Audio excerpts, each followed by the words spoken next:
Hampshire at the Nextel Experience with this week's Fan of the Week. It's Gina Cox from North Branford, Connecticut. And Gina, everyone has a story about how they got interested in racing. Yours happened on a highway in North Carolina? Yes, it did. I was there 4th of July weekend a couple of years ago. I was with my brother-in-law in his car. We were driving down the highway, saw a bunch of motorcycles and SUVs. Didn't think much of it. Saw Petty Enterprises. Again, it didn't click until down came a window, waved Kyle Petty, and then I realized he was going to be my driver.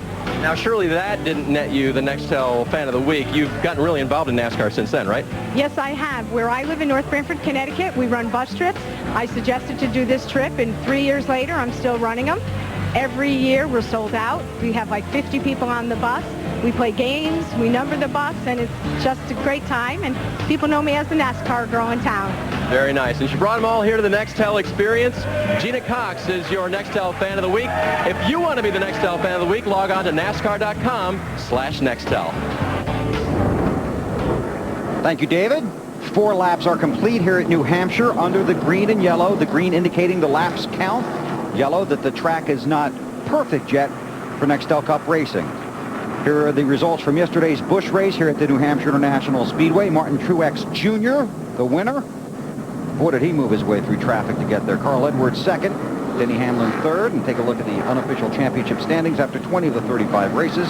A 142-point lead for Truex over Clint Boyer. Kenny Wallace in fifth, 347 points off the pace. You got some big news there, BP? Yes. The flagman is given the signal. 1 to go. Green flag for real. 1 to go. Let's check in with Dave Burns. Well, you guys, Rusty Wallace already having some trouble today. Listen to this audio we just picked up from his radio. To be about 4,500. I'm showing 3,300 on the tack. Yeah, I'm revving the motor up. The tack's not moving.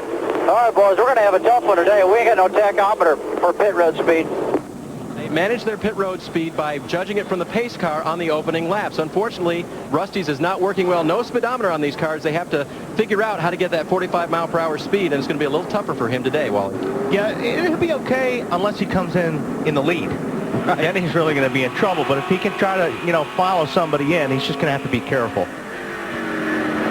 Mark Martin, he changed his visor to that clear visor just before the start of the race. Junior still has that dark visor on there. Another brand new car, the 8 car. See, Michael Waltrip has that dark visor on. Will complete 6 laps this time. And the green flag is out, and the NASCAR Nextel Cup Series is racing on TNT.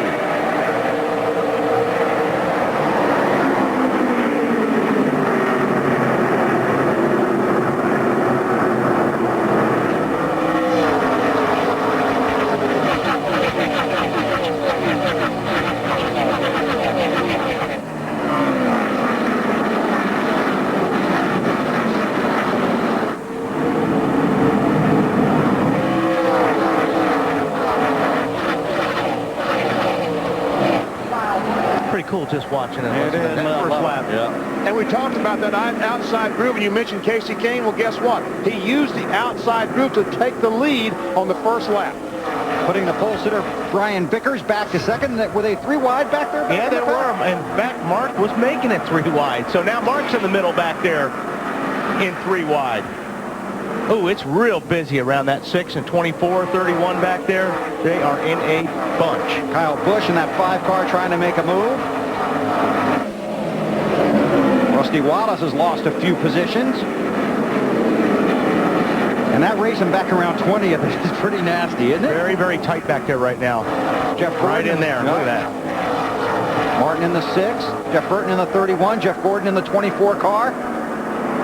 Casey Mears behind him. Let's ride with Casey. Hang on. Just Jeff Burton's on board right there. Yeah. Sorry about that. Thank you. And looks like Jeff Gordon's going to get by Mark Martin, take that spot away. Really hard into the corners here. You drive down very deep. You jump on the brakes real hard. Then you try to get out the brakes right away. Uh-oh, we got trouble right in front of these guys. Jeff Green around. Robbie Gordon. Yep.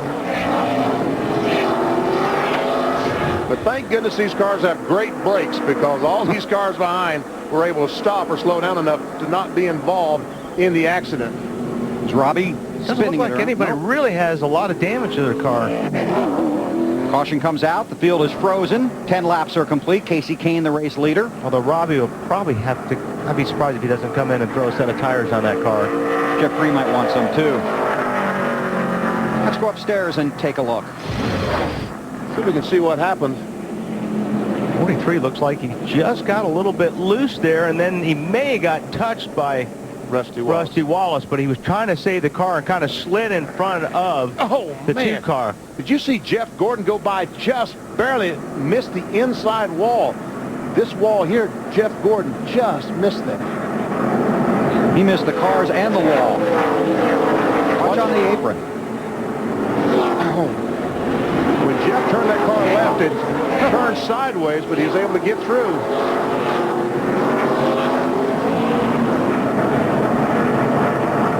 Oh, Junior gets in the back of Mike Bliss. Yeah, they're all jumping on the brakes. Pit road is open. The leaders stay out. Completing lap number 11 at New Hampshire with Casey Kane, the leader, live on TNT.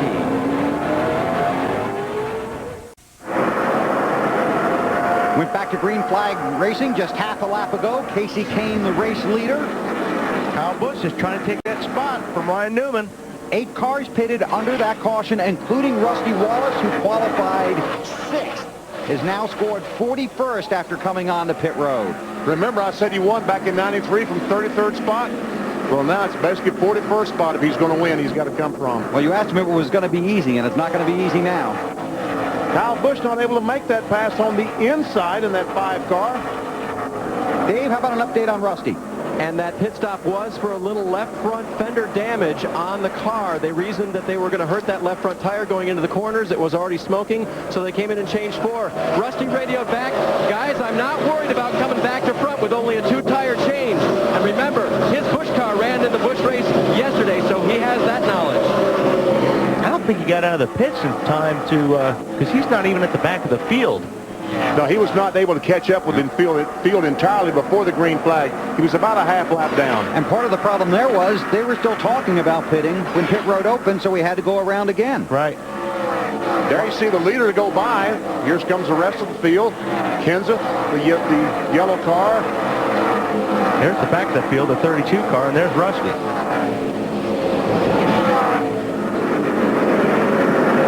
He's running his own race back there.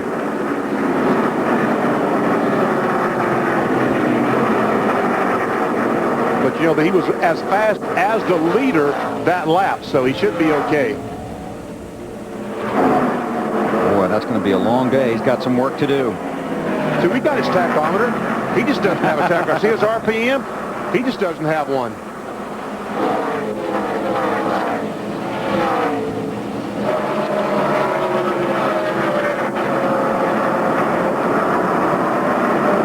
Casey Kane continues to lead.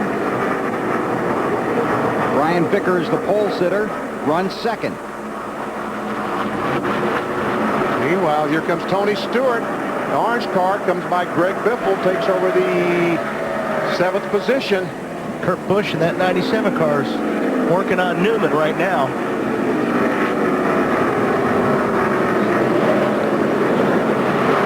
There's the battle for third. And we talked about earlier, you can have a faster car here. It's hard to pass here because you're basically winding up on the same piece of real estate. Now, Busch is going to try to work the bottom, but it's hard coming off the corner on the bottom and having the same speed the car on the top does. Dave? Kurt Busch won both races here last year, and this is the same exact car they ran here. But they had some trouble on Friday's final practice when running the winning setup did not work for them. They thrashed on the car, and I talked to crew chief Jimmy Fennig this morning, and he said, we're a lot closer, but we're still sort of incrementing this car toward being its best. See, slides up the racetrack. Got to be careful here about that, too. The guy at the bottom, very easy to drive in too hard and slide up into the car that's on the outside of you. And Kurt Busch in 97 is saying, now, why doesn't Ryan Newman? He knows I'm faster than he is. Why don't he just move over and let me go? Well, finally he takes the spot away. But trust me, that 12 car Ryan Newman, he doesn't give anybody anything. You get it from him, you've got to physically take it. So that's Kurt Busch, then Ryan Newman, and here comes Kyle Busch looking under the 12. Alan, this 20 car is looking awfully strong. Yeah, sure is, BP. Greg Zipadelli, the crew chief, told me this morning they came up here and tested July 5th and 6th. He said sometimes we pick a racetrack we're already good at to go test at because we want to kick our performance notch up a level again. Perhaps they've done that here today. Tony radioing the crew just a minute ago after they urged him to take care of the car. He said, I am. Good for him. Boy, that car looks good right Yep, there. He's sure getting in the corner really hard, yet the car's sticking. He's got the front of that car that's pushing those front tires into the racetrack right now. And that's going to pay off later when this track gets slick and these guys hurt their tires. And the scoring monitor is telling us that he's the fastest car on the Speedway currently.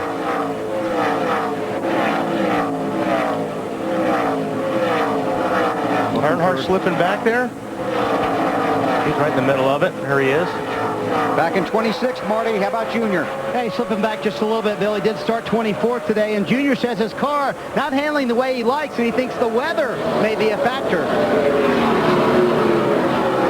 A little chattery of the nose and the rear some, but more so than the front end. Don't know why. I guess the weather got it chattered. The tire won't slide. I'd rather it slide instead of chatter.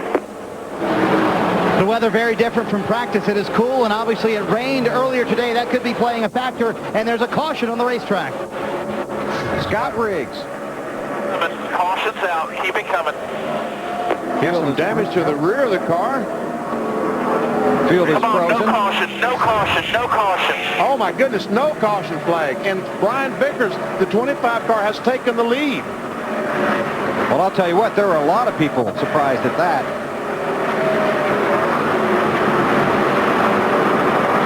And here comes Kurt Busch. I talked to Kurt this morning. He felt like they were going to be good. After all, he won both races last year. Yes, he did. Comes Jeff Gordon by Greg Biffle. That's Gordon in the red 24, Biffle in 16. It's about for the 13th position. Jeff Gordon started 21st up to 13th. And another guy on the move, 2 cars behind him, Joe Nemechek. Nemechek started 22nd, and Joe currently running 15th. Stewart just took another position. He took the spot from Newman, so Stewart's Oh, we got the 42 car, but Murray backed in the wall up between 3 and 4. And now the caution flag is out.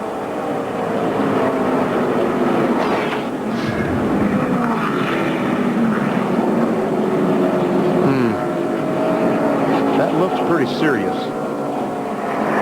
I know it's not on fire. He's trying to start it, and there's raw fuel in the intake, so...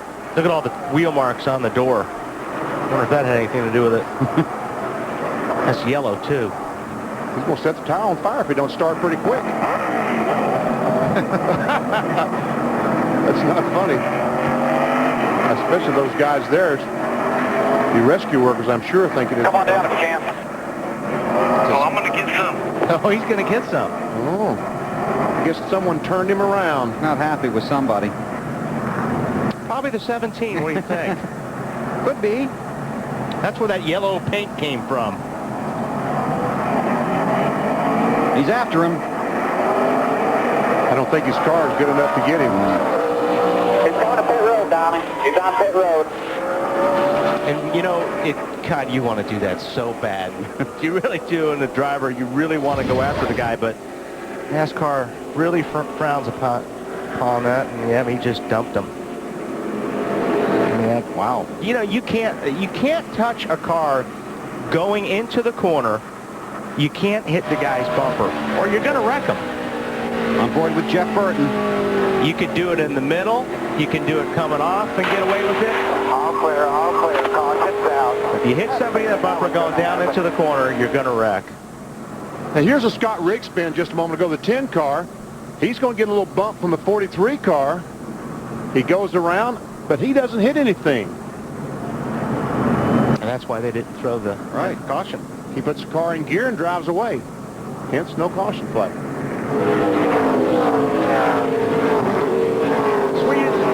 Remember we were talking about loose pace patience? Yes. Okay, well, we're already there. We're only 28 laps into this race. Dave? They're going to go back to the garage. They put 2 tires on the left side just to roll it back. Jamie said that contact with the wall, that wasn't a little slap. That was hard contact. We need to go fix it. Yeah, trust me, he wants to get back out there because he really wants to race that 17 car before the day's over. Right now, he is 10th in the championship standings. But he will be losing positions as the race goes along. Now, this is earlier in this race. Kenseth in the 17. Jamie McMurray in that 42. Jeff Burton watching it all. And, of course, Matt Kenseth drives for Roush. And Jamie McMurray is signed to drive for Roush. So that's going to be his teammate. Yeah. A year and a half from now. Welcome to the club. Pit road's open. Here they come. We go to Matt.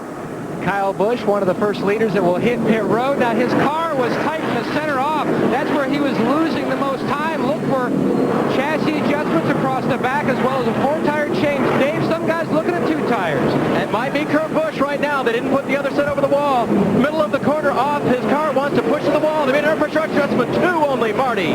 Dave Casey Kane told his crew they just get through the center of the corner better than I do. 2 tires, as you can see. Car a little bit tight. Alan? Going to be just right sides only for the leader, Brian Vickers. Crew chief Lance McGrew was debating whether or not to pit. He said, if we don't, everybody else will. We have to. So under caution here at New Hampshire International Speedway in the New England 300. We'll check the race off pit road when we come back. Back in New Hampshire, working lap 32. Ryan Newman is the race leader under that caution. The top 8 cars did not stop. Elliott Sadler won the race off of pit road with a gas-only stop. But Tony Stewart in the 20 car has already gotten by Elliott Sadler with his 2-tire stop. There are a lot of impatient drivers here, Wally. Yeah, it's already started. We'll watch the race and listen to Matt. Bill, Jamie McMurray back here in the garage. There's some contact back and forth between yourself and the 17 of Kenseth. What was going on, Jamie? Yeah, I'm not real sure. I raced Matt pretty hard there, and I was trying so hard not to get up into him. You get so loose underneath guys here, and I got him cleared and slid up the racetrack, and he just got back in the gas and spun me out. It was a pretty big hit. It was obviously a deliberate deal, and I guess next time I just make sure that he's the unfortunate victim and not me. Kurt Busch has gone around, bringing out the caution. Busch, who swept both races here last year. Well, I tell you what, the difficulty factor to win today has certainly gone up. He's got a damaged rear bumper, so he got turned around as well, I'm sure. Well, he was in there with the 20 and a few others. Well, there he is behind the 25 car. The 25 comes down. Kurt has to check up, and when he does, Labonte ran the back of him. He didn't have any choice. He had checked up to miss the 25 and got hit from behind. But kept it off the wall.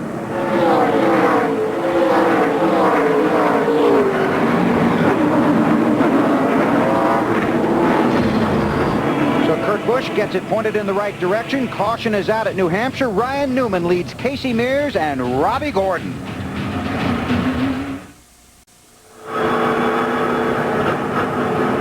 Still under caution here at New Hampshire. Ryan Newman continues to lead. Take a look at our Chevy drivers to watch this afternoon. Jeff Gordon, 3 wins here. Jimmy Johnson swept back in 03. Robbie Gordon and Joe Nemechek have also been to victory lane. They'd all like to go back there today. Another Chevy driver that would like to go to victory lane is Dale Earnhardt Jr., and they are working hard on that thing, aren't they, Marty? Oh, they're digging, Weber. They're trying to get a very tight race car to drive a little bit better for Junior on the first stop of the day. Pound out of the right front, 1 round up on the track bar, 1 round of wedge out. They came back down pit road this time. All they did was 2 rounds of wedge out. Junior trying to make that very tight race car drive a little bit better. Green flag getting ready to come out. Thanks, Marty. Green flag, green, green. All kinds of different strategies on a variety of cars. Some taking 2 tires, some 4, some fuel only. Dale Jarrett and Rusty Wallace have benefited from pit strategy. Wallace pitted under the first caution because his car was handling so poorly. So then the next caution played, he stayed out. Right. And there he is running 5th. Yep. Right behind Jarrett. Tony Stewart in the 20. Taking a look on the low side, and we saw that car works pretty good down on the bottom right now. See if he can pull it off.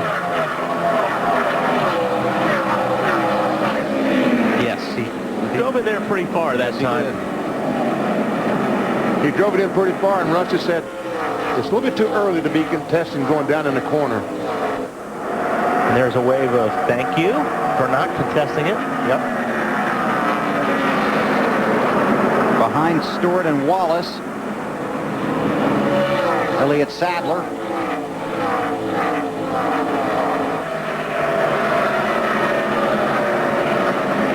Tony with the win at Daytona a couple of weeks ago. There's Elliott.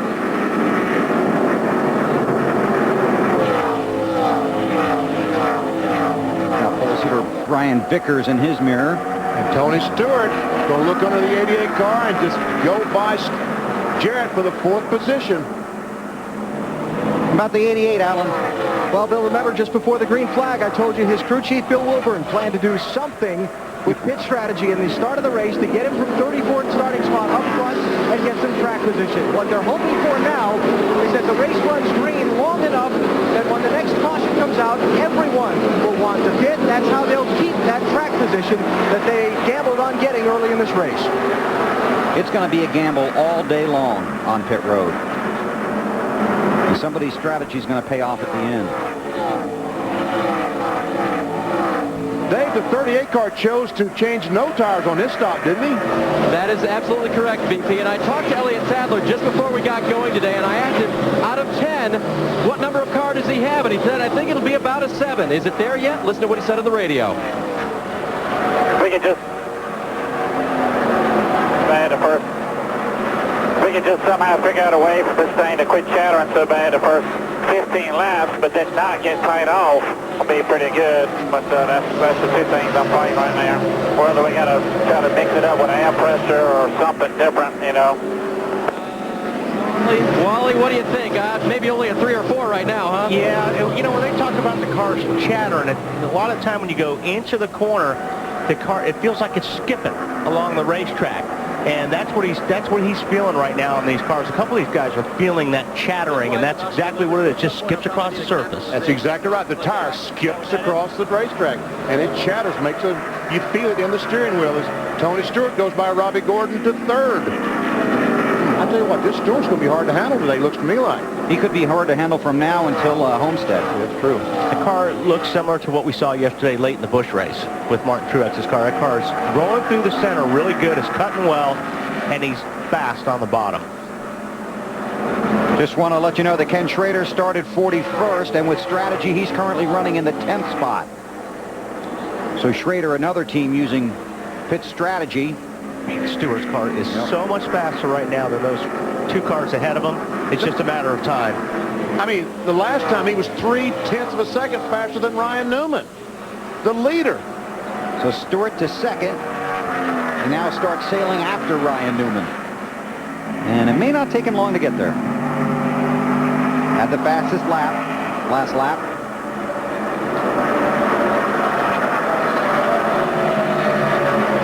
Fastest lap again. 1/4 of a second faster than Ryan Newman. Marty, I bet the 12's using the mirror a little bit there. Yeah, I think he knows that orange car is coming, believe me, and they know he's a little bit faster, too. Their theory for staying out, the car had just started getting good for Ryan. It's a little bit loose, but they're fairly happy with it. They did not pit last time, obviously, so they're going to be on a little different sequence than everybody else, but they're doing a pretty good job hanging out there on those old tires. Well, he was only about 0.2 of a second faster that time, so Ryan is picking it up. A little adrenaline, a little motivation. As a matter of fact, Ryan Newman ran his fastest lap of the race, the last race. He looks over the mirror and sees the 20 car coming.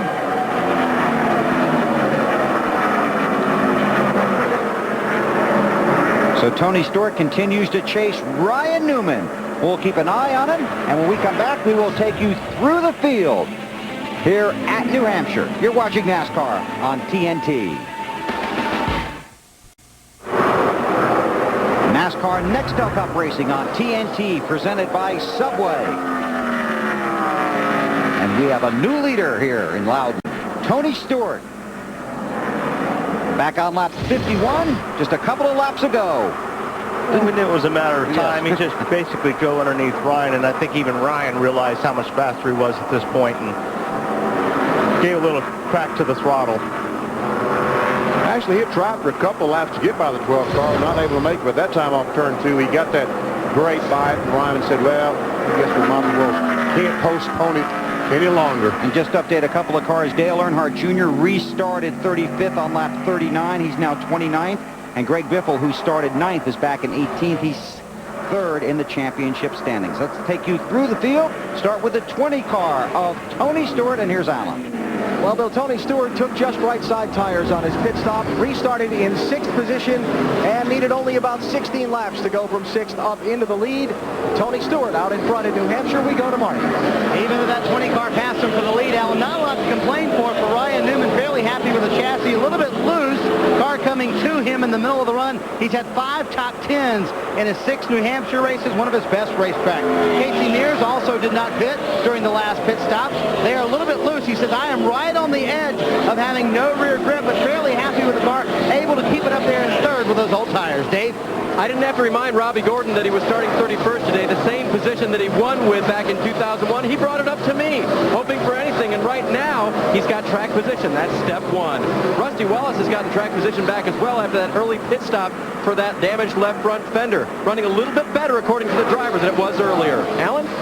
Bobby Labonte took fuel only on his first pit stop. He is running in 6th place right now, started in 10th position. Labonte reporting the back end of his car, wanting to come around a little bit in the center of the corners. They'll try to adjust that on the next stop, Dave. Elliott Sadler currently running in the 7th position, just getting around teammate Dale Jarrett. Elliott says the car's running a little bit better as Sprinkle's starting to come down here again, guys. And the caution is out. The caution is out here for rain here at New Hampshire. It's a light sprinkle right now. Again, we had a shower a little over 2 hours ago, about 1:10 Eastern Time. That forced a slight delay in the start of the race. The first 6 laps were run under the green and yellow. We've now completed 58 laps.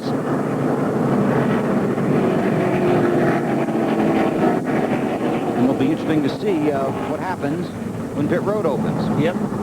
We didn't really throw the rain into the strategy today yet, but it will make an entrance. Pace car has the field. So my guess is next time by, the pit road will be open. And they'll be coming in. I think just about everybody will come in on this one. And they've just changed the light from red to green, so pit road will be open. Could be a very busy place. Well, Tony Stewart does not want to win and change tires. This car is working so well. This is when you tell your guys, don't touch a thing.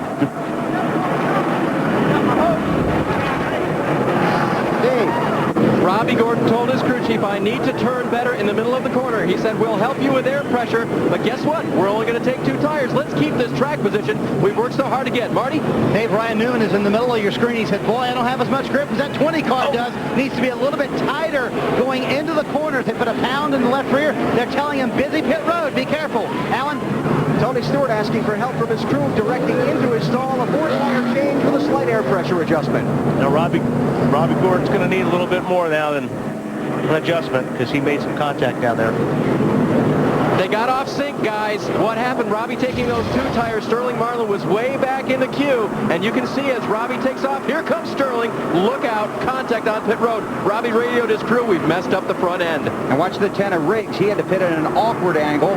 Marlin had to back up, get into his stall. And he's just leaving pit road now. And that's Robbie's crew watching. And they know that is not good because these front fenders on these race cars are so doggone important. We'll take a look at the race off of pit road when we come back to New Hampshire. You're watching NASCAR on TNT. This past Thursday in Charlotte, North Carolina, Ford unveiled their new face for the chase, the all-new 2006 Ford Fusion. And there you see all the Ford drivers standing proudly by their new race car. It's available to you in September. Its first race will be the Busch Shootout in Daytona next February. Now, the last time Ford debuted a brand new race car and they put it on the racetrack, they won back-to-back Cup championships. That'd be a pretty good feat if they can do that next year. Thank you, Marty. Still under caution here at New Hampshire. Light shower. I'm surprised Robbie has not come in yet to fix that fender because I think that thing's going to rub that right front tire as soon as he goes down and puts some down the corner, some pressure on that thing. Yeah. Unless they're maybe going to come in right before they go green, Dave? Yeah, that's what they're going to do. In fact, they've been talking about the rub. They said on that fender, it's on the flat part. There's not a pointy part of the fender, so to speak, rubbing the tire. They're going to come in and change left side tires. And here he comes, guys. The other thing that they said, of course, is they've already got the right sides, no damage there, that they took when they made that 2-tire stop. Now they'll match it up with this set on the left side and send Robbie back out. Unfortunately, losing all that track position that they worked their way to get. Yeah, they were in a good position there. Just, we talk about it all the time. The pits are as important as that racetrack. Hey, you see all those guys now, there's not too many people across the wall because the jack man and catch can man are working over there. They're the folks working on that right front fender. Let's take a look at the race off of pit road. See, Kyle Busch, the 5 car, is the first car off pit road. Then comes Robbie Gordon, that we know now that he's back, Rusty Wallace, and then Tony Stewart. And as you watch this, I will tell you that Scott Wimmer and Morgan Shepherd did not pit, and they are 1-2 on the racetrack.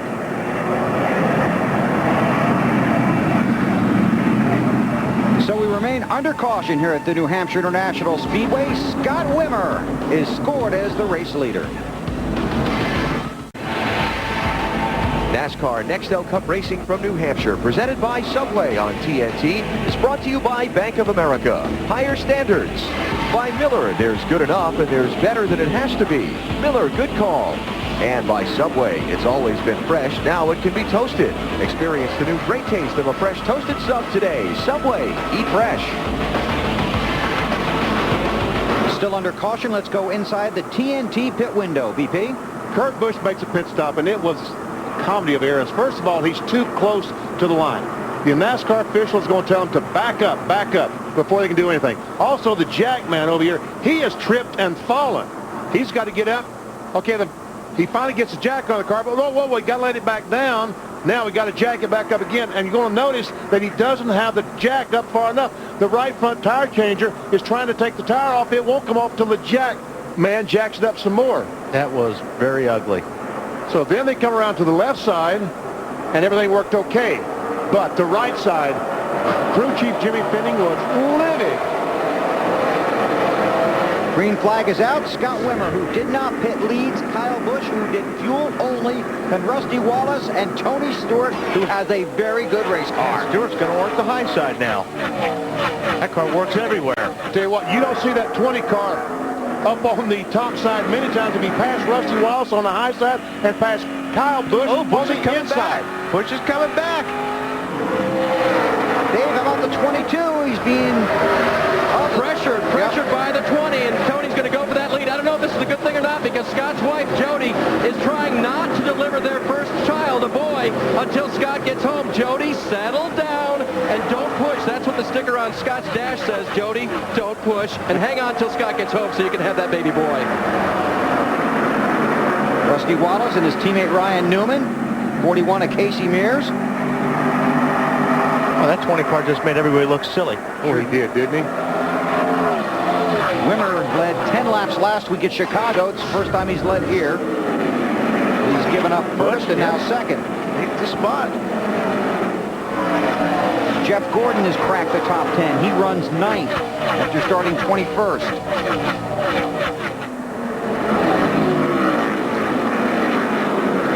Hey, Marty, is Jeff Gordon happy with the car, or is it not to his liking yet?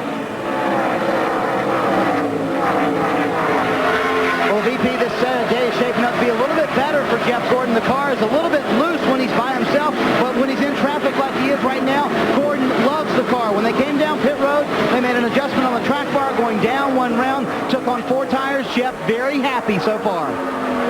Goes by Elliott Sadler, picks up another spot. Robbie Loomis got the guys together on Tuesday at the shop and told them, we know what we're capable of doing. We can still get this done. Focus inward, not outward. Casey Mears is up there in the 5th spot now, taking a spot away from Rusty Wallace in the 2 car. Boy, Rusty's still struggling, obviously, because they're just going by. There's the 24. Marty?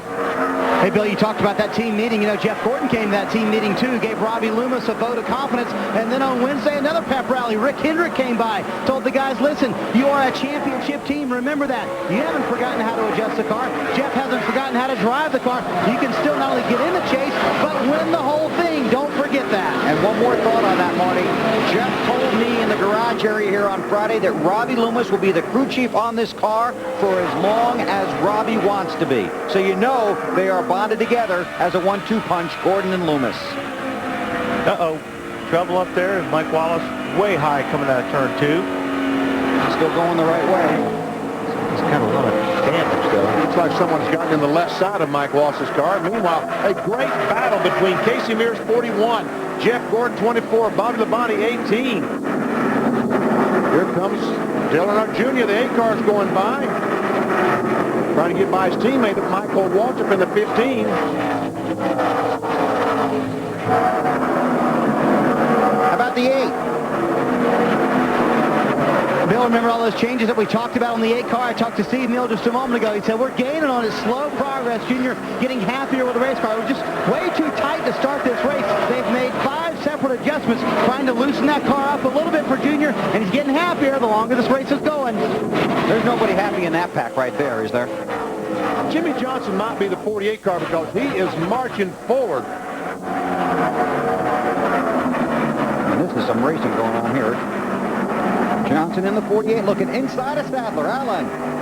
Well, during that last caution, Bill, you remember at the top of the race, we played some audio from Jimmy Johnson talking with his spotter and his crew chief about that Brian Vickers was running a different line to keep an eye on it, see if it was working, and he would try it. Well, he's tried it. He didn't find it to his liking because his car wouldn't perform as well there. He's obviously found something on the low side, though, as they continue to adjust this car on the pit stops, and Jimmy Johnson moving closer to the front. The 24 car looks pretty good right now. If he can just get past these two guys, right. They're running side by side, but I think once they settle down and get in single file, I think the 24 will pass both of them. Well, he's going by, trying to get by the Casey Mears automobile now, talking about Jeff Gordon. I don't think Casey's car is as good as he would like it. No, I don't either. Maybe he's just because he's in that high line, he needs to get down on the low line, but he's not getting much of a chance to get down there because guys keep passing him. Going to get a little boost here from the 38 car. Bump drafting at New Hampshire. Doesn't work too well. Yeah, that's pretty scary here. There'll be more of that later, too, I assure you. We saw the 17 car try to bump draft the 42 earlier, and that didn't work. Bumped him right into the garage. Jimmy Johnson in the 48. Door-to-door with Elliott Sadler. Rusty Wallace has a good look at it. Tony Stewart continues to lead up front. Kyle Busch second. Ryan Newman third. This is where the good racing is right now. Yeah. Good side-by-side racing. And it's good to see that outside groove is actually working. It is. I think it's surprising some of the guys how good their car is up there. Alan, how about that 48 car? Well, you know, Bill, our TNT ears are everywhere. Jimmy Johnson talking about his race car with his crew chief, Jack Canals. We're loose into 3 after I settled down over the bumps. Feels like I'm maybe right front camber or something as I'm arcing it in big into 3, so I'm going to straighten it up a little bit and see if I can help that. But into 1, car feels good. I'm very stable. I can carry good entry speed and get turned. It's just when I catch my right side in that stickier spot up top, it tightens the car up. You know, I know it's easy for people to think these drivers just get in the car and run laps on the racetrack, but they are concentrating, thinking about every inch of every lap that they run all afternoon long. You heard Jimmy Johnson dissect his corners at this Speedway. That's invaluable information to his crew chief, Chad Canals, as they try to plan their next set of adjustments. I can say that sticky spot down in turns 1 and 2. He needed every inch to get by Rusty there, didn't you, too? They were pretty close. Tony Stewart continues to lead here at New Hampshire. When we come back, we will take you through the field. You're watching NASCAR on TNT. 85 laps complete at the New Hampshire International Speedway. NASCAR Nextel Cup Racing presented by Subway. Here's a look at the Koch family of drivers. Tony Stewart continues to lead. Bobby Labonte with a strong run so far, using some pit strategy, helping him get to the front. Elliott Sadler moving forward. Greg Biffle and Dale Jarrett in 14th. Jeff Burton, Michael Waltrip, Kurt Busch after the spin. He's in 20th spot. There's Harvick and Kyle Petty. Tony Stewart out front. Let's take you through the field and start with Alan. Well, nothing to worry about in Tony Stewart's pit, that's for sure. They're on a roll here at New Hampshire, just like they've been on a roll the last couple of months. Tony just radioed the crew, said don't get too worked up over the lap times. We're doing just fine. Matt? Kyle Busch and his team, knowing how important track position is today here in New Hampshire, gas only on their last stop. Didn't want to take a chance of a miscue on pit road and losing a lot of positions on the racetrack. Marty? Matty, all going smooth for Ryan Newman so far. The car handles fairly well. It starts off a little bit loose, gets tight at the end of the run, which means it doesn't want to turn in the middle of the corner. He's having to work the middle of the corners. That's where it's really hurting him. Place where he got his first win. He'd love to score win number 2 today. Alan?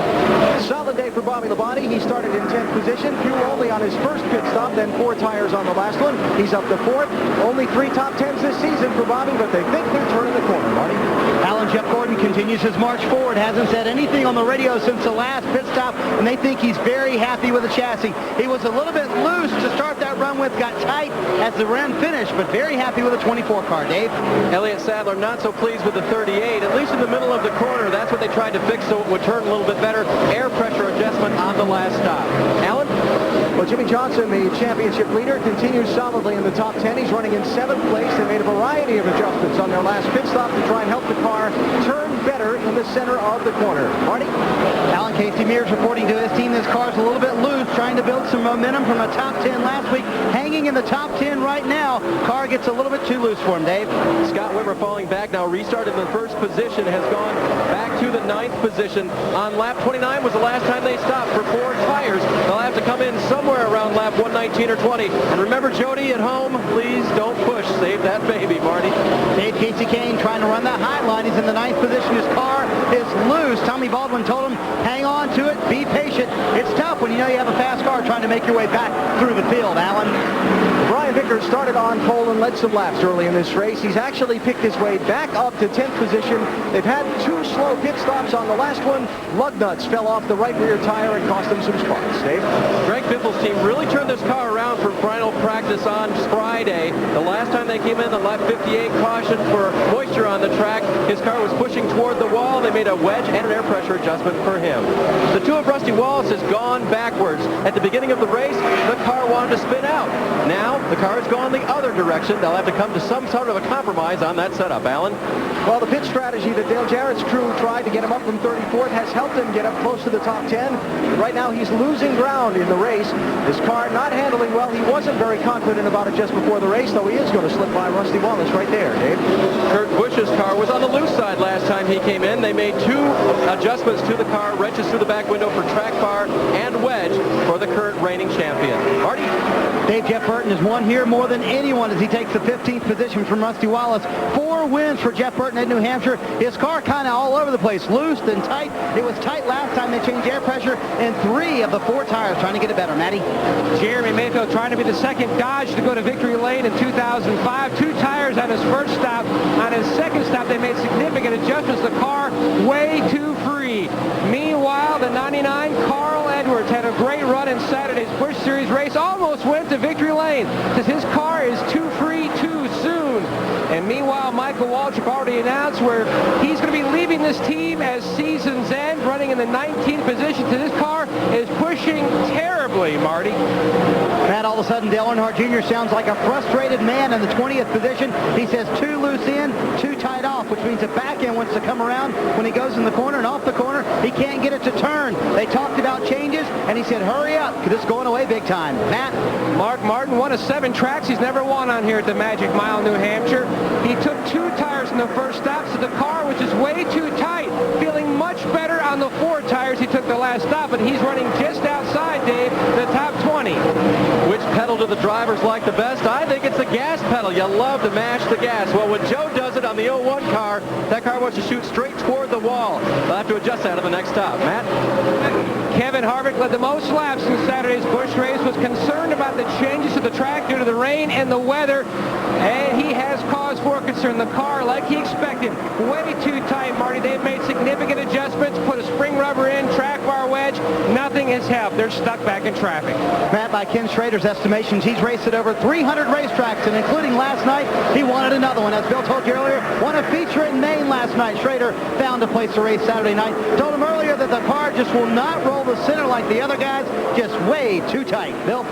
Thanks, guys. That's the top 24 through the field. Scott Riggs is 25th, followed by Jason Leffler, Matt Kenseth, Ricky Rudd, Mike Bliss, and Jeff Green round out the top 30. Robbie Gordon has slipped back to 31st, just ahead of Sterling Marlin. Bobby Labonte, the 18 car, has caught Ryan Newman in the 12 and trying to take that spot away.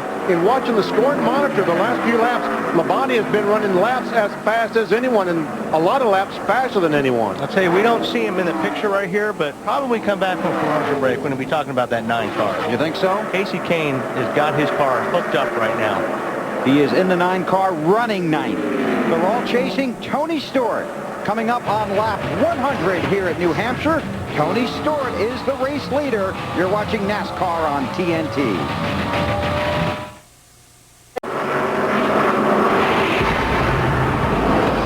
NASCAR Nextel Cup Racing in New Hampshire, presented by Subway. 103 laps are complete, and Tony Stewart in the Home Depot Chevy continues to lead. Kyle Busch is second, Bobby Labonte third, Ryan Newman fourth, and Elliott Sadler in the 5th position. Now it's time for the Singular Race Talk $1,031 challenge. And it involves a guy who's having a decent run today, currently in the 7th position, Jeff Gordon. Which is contributing most to his recent struggles? The rule changes and equipment, the Cubs curse, frustration, or bad luck? We need an E, all of the above.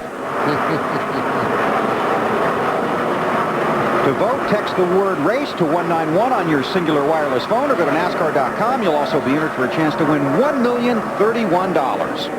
Jeff Gordon had worked his way up to what, the 4th spot. Yeah. But has fallen back to 7th now as his teammate Jimmy Johnson drove by a few laps ago.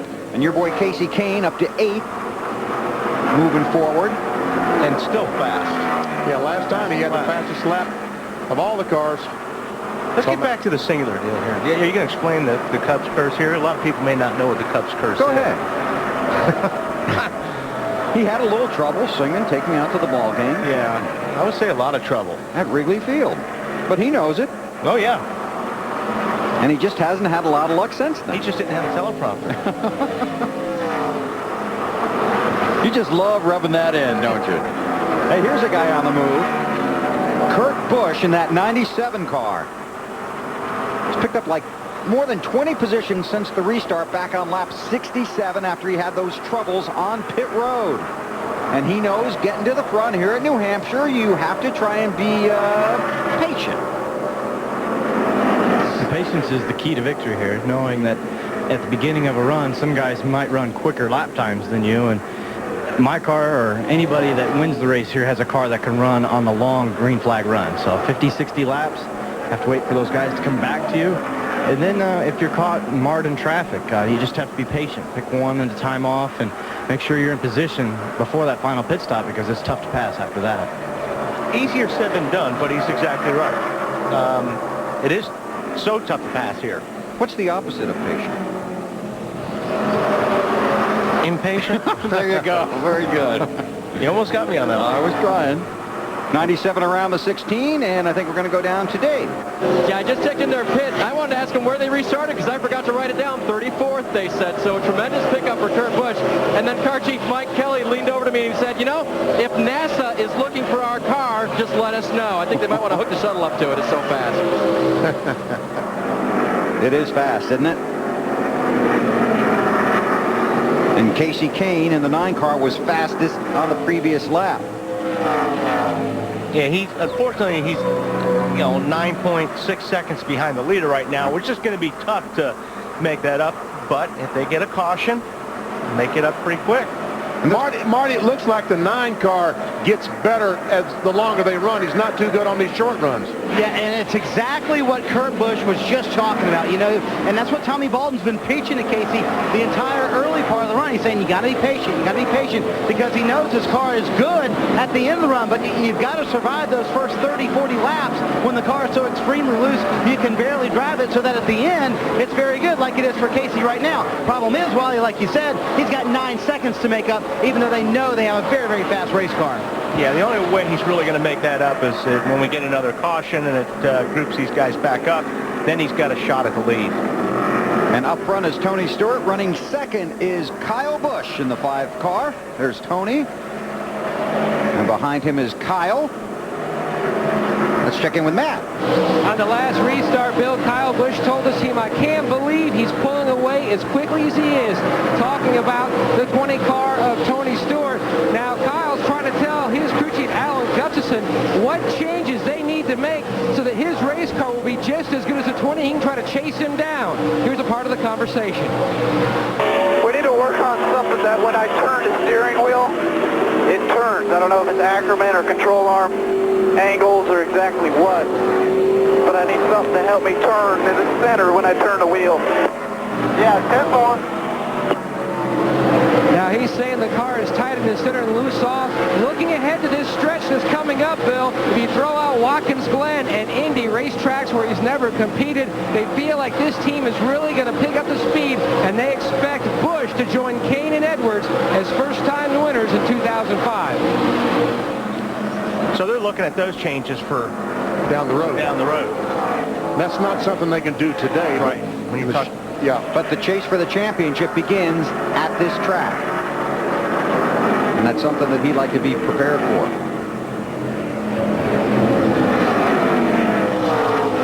Tony Stewart continues to lead. We will tell you Jamie McMurray, involved in an early crash, has returned to the racetrack. And Scott Wimmer is out of fuel. Yep. Wimmer has run out of fuel after staying out on the last caution period. Cost them a bunch. Dave? If we're talking 22 car, guys, he is on pit road right now. Scott Wimmer last pitted on lap 29, so they had to make a fuel stop. They will change all 4 tires on this Dodge and send Scott back out. Car really hasn't been handling that bad. He was just out of tires, guys. Is it running, Dave, or is it not running? It's running now. Okay. They just fired it up, I think, guys. No. Working on it. Have to push it out. It is, like I said, way out of fuel. Yeah, well, that's what happens when you run out of fuel. It's very, very difficult to get these cars restarted. And to compound his problems, the caution flag comes out. For debris in turn 4, we are told. When you run one of these things out of gas, you lose 2 or 3 laps because of this right here. You can't get it started again. Boy, it's trying. Looks like he's not going to lose more laps because of the yellow. Well, he's lost 2 laps already, back to 39. And that's too bad. The lucky dog will go to the 32 of Bobby Hamilton Jr.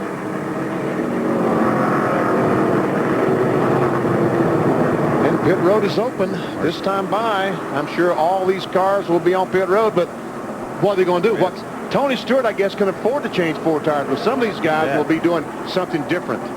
Matt. Now, we told you that Kyle Busch, he slides to a stop. They're going to pull tear-off off, but what they're going to do is make a track bar adjustment. They don't want to over-adjust. He needs to have his race car more free on exit. They don't want to make it too free, Dave. Elliott Sadler's team will use a little bit of a wedge adjustment to help it getting into the corner. That's where it wants to spin out. They'll change 4 tires on the 38. Marty? Dave Ryan Newman says his car is just a little bit tight off the corners, meaning it doesn't want to turn, not secure getting in either. They go up 1 round on the track bar to fix that. Alan? 4 tire stop, slight air pressure adjustment for Tony Stewart. Very quick stop as well. Looks like he's going to win the race off pit road easily. Hey, what, Jeff Gordon? You guys had a good stop. So Tony Stewart having a strong run, getting good work from his guys on pit road under caution in New Hampshire. Still under caution here at New Hampshire, and let's look at some of the action on pit road. That's Elliott Sadler and Casey Kane. They make contact as they try to get off of pit road. And Elliott Sadler had to make an unscheduled stop to get the fender off the left front tire. He's not real happy with that. Not at all. That move. And this is Joe Nemechek leaving his making contact with Kurt Busch, and Kurt had other problems in his pit stall. We go back to green. Tony Stewart leads. You need spotters leaving the pits and getting in the pits as much as you do on the racetrack. Bobby Labonte and Kyle Busch for second. And what you need is less cars on pit road. It's just nuts for these guys' chance to win, being eliminated on pit road. Now, back to the race. I'm off my soapbox. No, you're not. Not till the next race, anyway.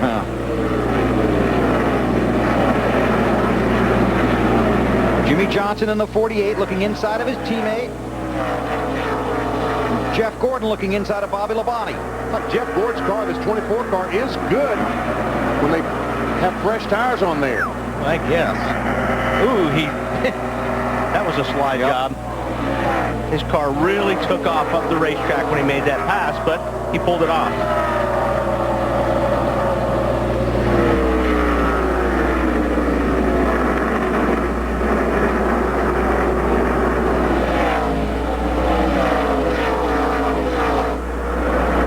Stewart leads, Kyle at second.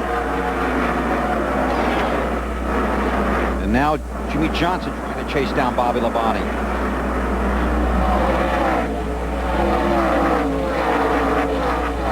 And Kurt Busch has slipped all the way back. Let's see if we can find him here. He's 17th. Right. He restarted in 20th position, and he was 11th before that pit stop. And he basically, in addition to bumping with Nemechek, when he pitted, he was too close to the pit wall, and they had trouble jacking the car on the left-hand side. And that cost him valuable time on pit road. Here comes Casey Kane. Who do you make contact with? It was 38. 38. Right. But his car looks okay. Playing in the front. He made it actually with the right rear of his car. Elliott Sadler is all the way back in the 34th position after having to pit again after making contact with the 9.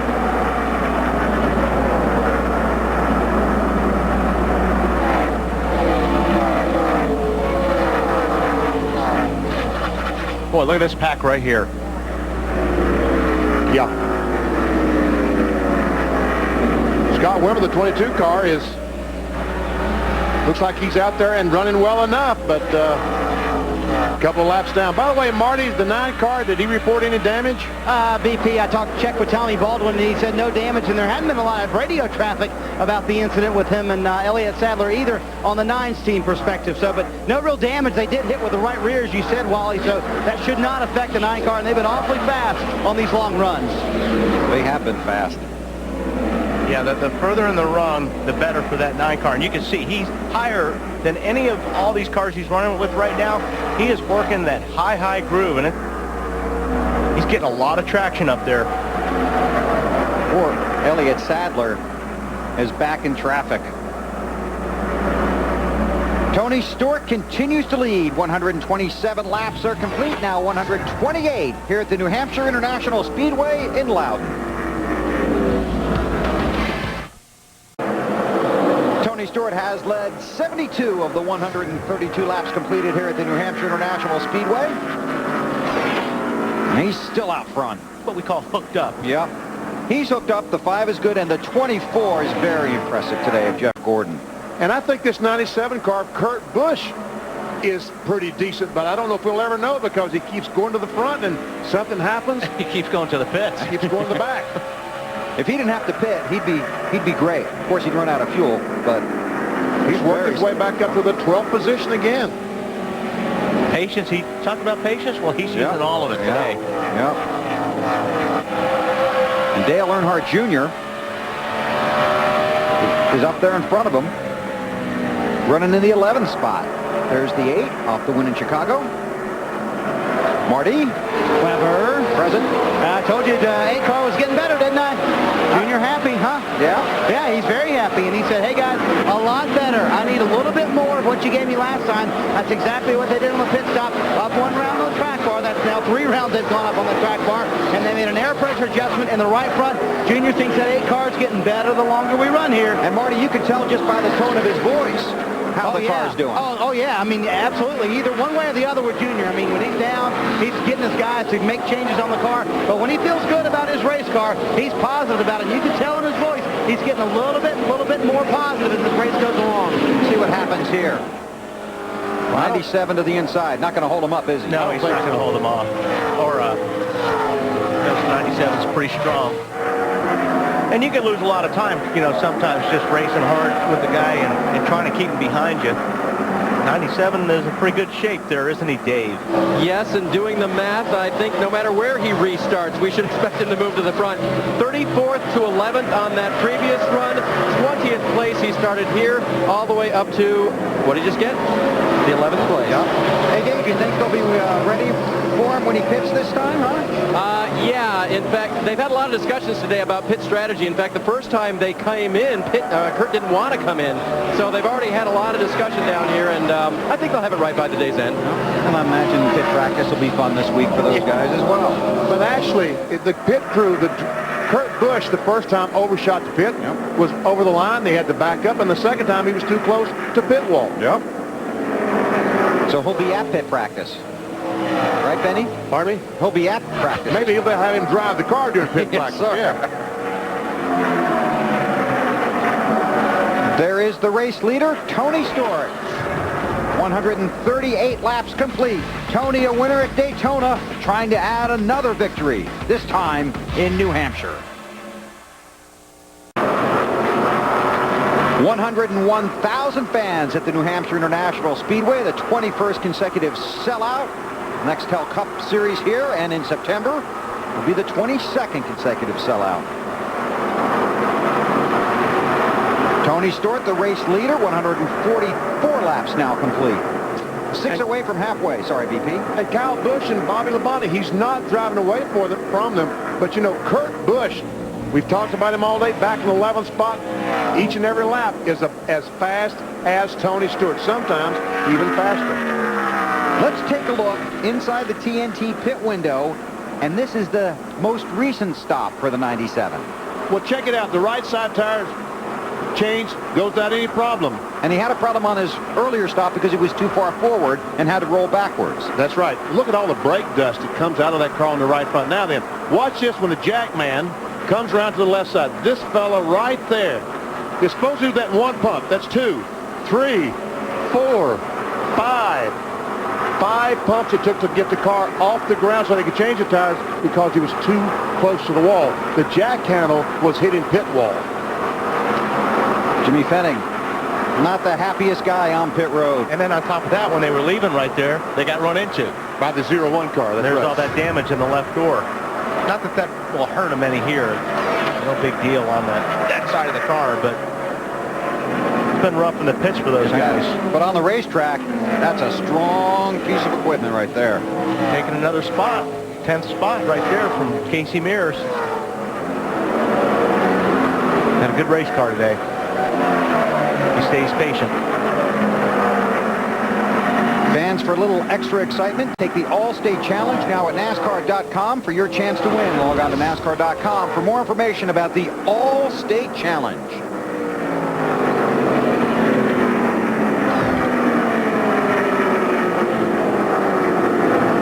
Man, that 97 car is good. That's fun to watch, isn't it? It is. It really is. It's great to see guys that their car is hooked up, like watching Tony Stewart, the 20 car go around the racetrack. Kurt Busch in 97. Well, you're gonna have a bunch of good cars up there. You have Stewart, you're gonna have Kane up there in 97.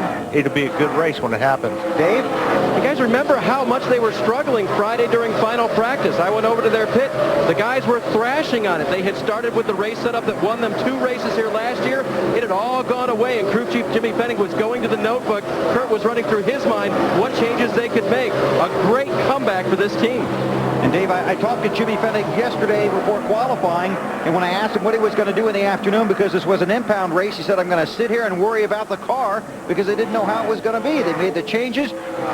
Qualifying disqualified it, and then they basically had to wait till now. And so I asked him this morning, so last night, did you sleep because you didn't have to do any more to it? He said, no, you're always thinking about the car. He said, I sort of slept, but I was thinking about what more we could do. I bet he didn't sleep a lot. Halfway. And there's Matt Kenseth goes by the 42 car, McMurray, and without incident. Without incident. So, well, you know the 42 wants to take a shot at him. Come on, but he also knows that we're watching, NASCAR's watching, and his new boss is watching. Jack Roush. So, and Jamie wouldn't want to get parked because right now he's 11th in the championship standings. 464 points out of the lead, but just 64 points behind that 400-point cutoff. So he wants to get out there, get as many points as possible, and someday, somewhere, sometime. That's just no fun being out there like that. But he's doing his job. Yep. I mean, look how close he came to the championship chase last year. Because of, just one race. Yep. Tony Stewart out front. We passed the halfway mark here in Loudon, New Hampshire. We'll go through the field when we come back.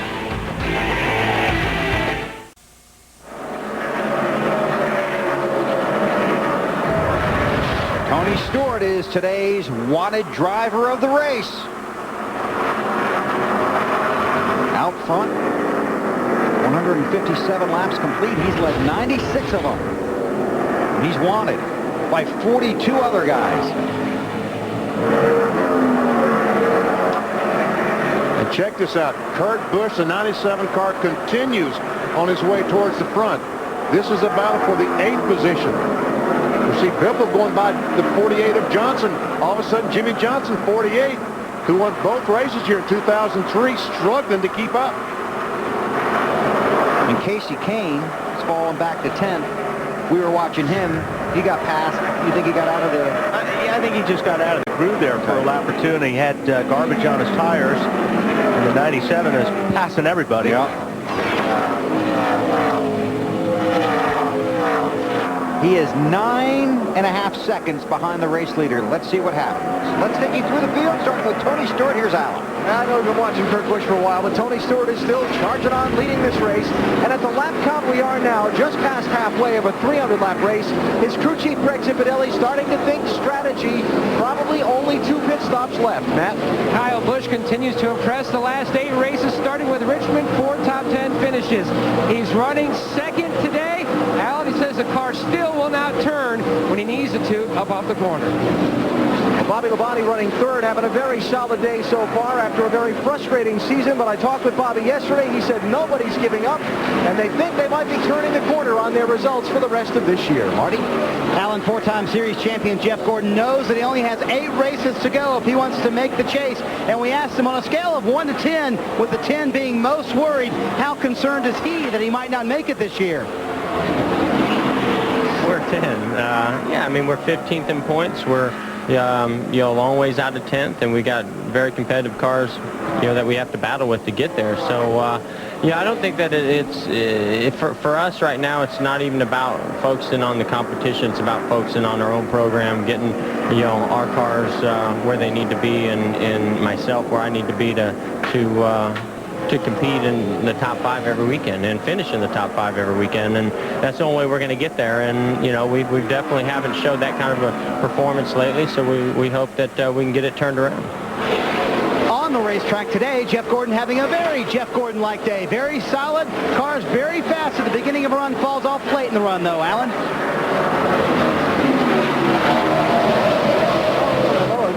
There I am. I was trying to talk. Trust me, folks. Brian Vickers rallying back to the front after having 2 bad pit stops early in the race. This team has had great race cars since about the beginning of May.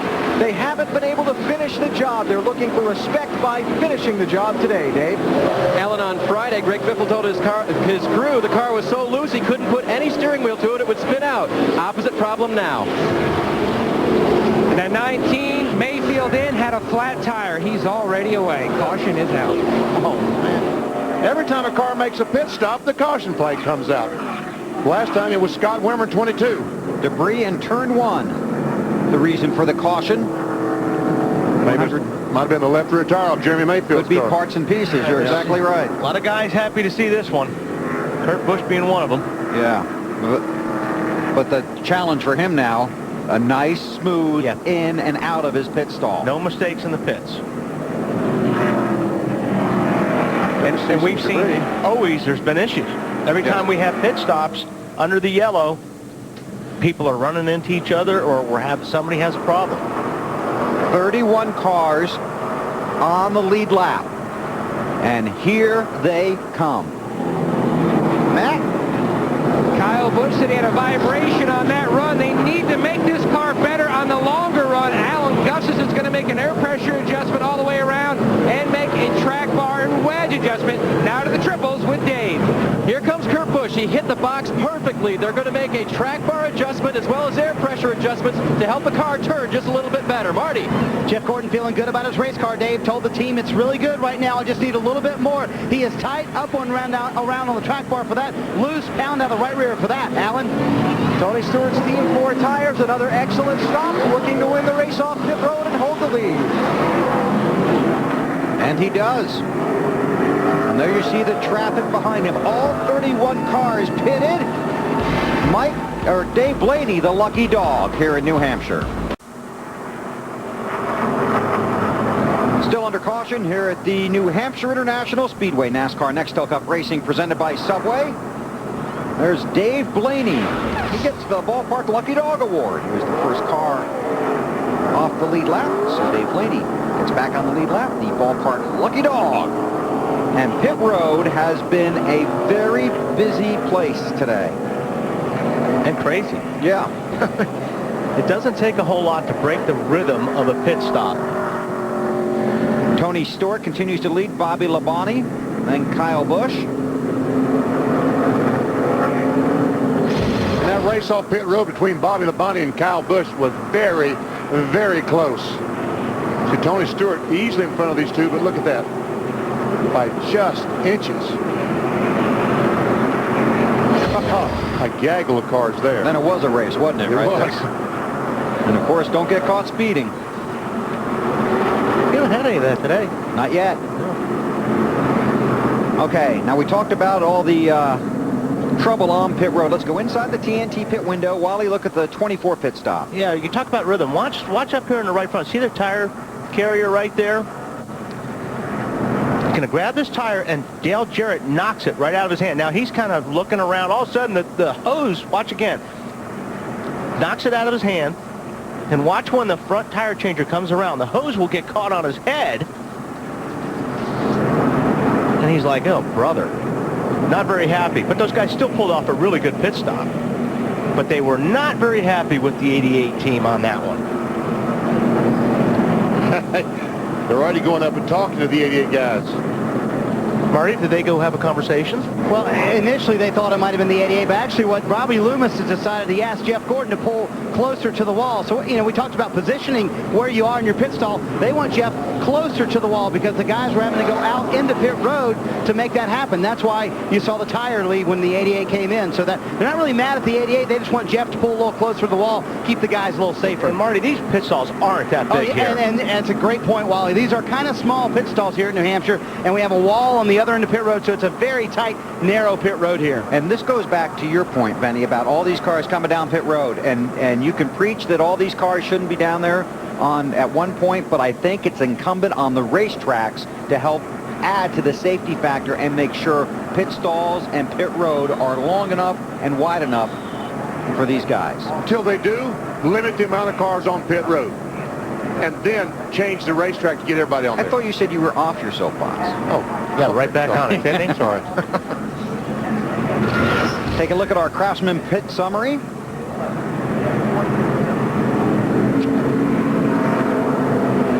That was someone that stayed on the racetrack to lead a lap and get those 5 bonus points, but now Tony Stewart, they are running 1, right, 2, 1. Kyle Busch is 3rd. Bobby Labonte is now in the 2nd position. Yeah, that's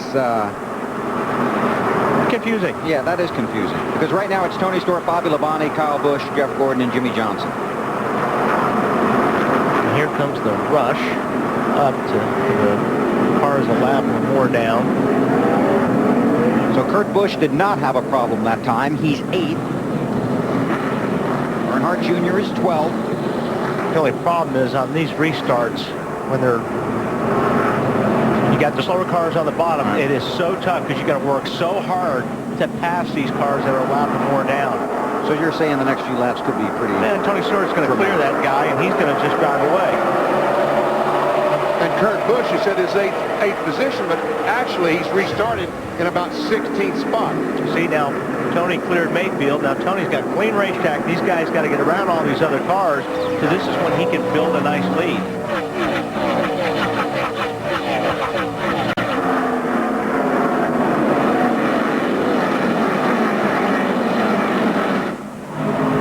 Meanwhile, back at the ranch, the 5 car just got in the back of the 18 car, got the 18 car a little bit sideways and moved up beside him. Going to try to take that spot, and Jeff Gordon's going to try to go with him. Matt, what are they saying about the 5? Matt.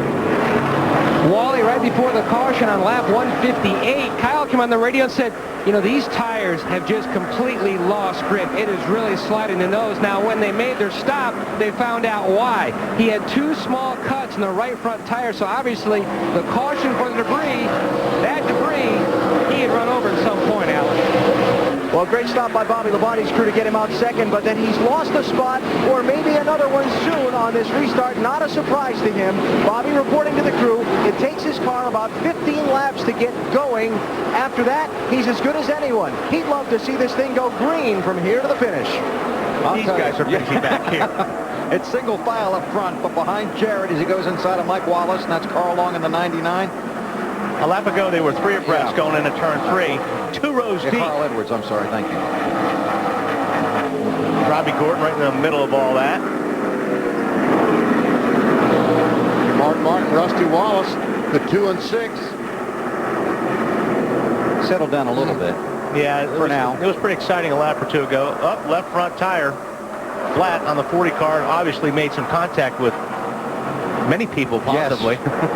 Guys, left side when he comes. We see the door caved in, so someone is, when he punctured that tire, he also knocked in the sheet metal on the 40 car. So Sterling will have to limp back to pit road. It's Mark Martin in the middle of all that. Robbie Gordon in the 7th. Look at all the different lines down there that they're taking. I don't know if that's by choice, but they're sliding around a lot. Matt, about the 6. Expected better things today. 4 tires. Now, no air pressure adjustments on the last stop, Bill, but they made a wedge adjustment. The car both tight and loose. It was extremely loose at the beginning of the previous run. They are not having the run they expected today. Here now, he's in 19. Yeah, tight and loose is pretty bad, especially if you're loose in and tight off. That's tough to fix.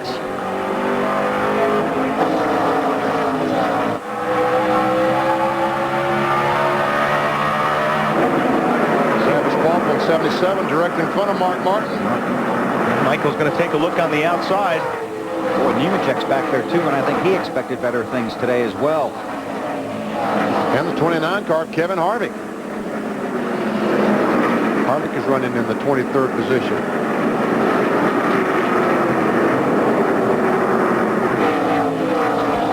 There again, I think it's a lot of it is track position. I think the 01 or the 29 or any of these guys, if they would be up front, they'd stay up front. It's just trying to get there. Dave, what's Nemechek saying? Well, Wally, as you know, at the problem near the end of the race is if any of these guys want to make 2 tire stops, guess what everybody's doing, right? There's a lot of people back there that'll probably be making 2 tire stops, so they can't pick up track position. Joe Nemechek's car not bad after that contact with Kurt Busch early on, and running pretty well. They just made a little bit of a chassis adjustment last time. Matt? Kevin Harvick's living his nightmare. He told me yesterday after the Busch race, he doesn't want to be stuck deep in the field, heavy in traffic, and that's exactly where he is. He said if you have a slight car, just a tick on the tight side, it's going to be big time on the tight side. He's been going back and forth with balance issues. They just haven't been able to hit on it. Right now, he's running just outside the top 20 in 23rd. Yeah, and like you say, Matt, the balance issues, a lot of that is because you're in the traffic. And it's hard to get your car balanced because you're running around all these cars all the time, and it's not helping the aero. Casey Mears is running 16th and going the wrong way. Go ahead. You know, Chip Ganassi's day is just getting worse. The 42 car, we saw him crash earlier. We just saw the flat tire with Sterling Marlin, another Ganassi car, and guess what? The 41 car, down the cylinder. Yeah. Man. Not a good day for the guys from Ganassi, but a wonderful day so far for Tony Stewart. About 120 laps to go in New Hampshire. NASCAR Nextel Cup Racing from New Hampshire, presented by Subway on TNT. It's brought to you by Subway. It's always been fresh, now it can be toasted. Experience the new great taste of a fresh toasted sub today. Subway, eat fresh. By Allstate, proud sponsor of the Allstate 400 at the Brickyard. And by Chevy, the winningest name in racing, an American revolution.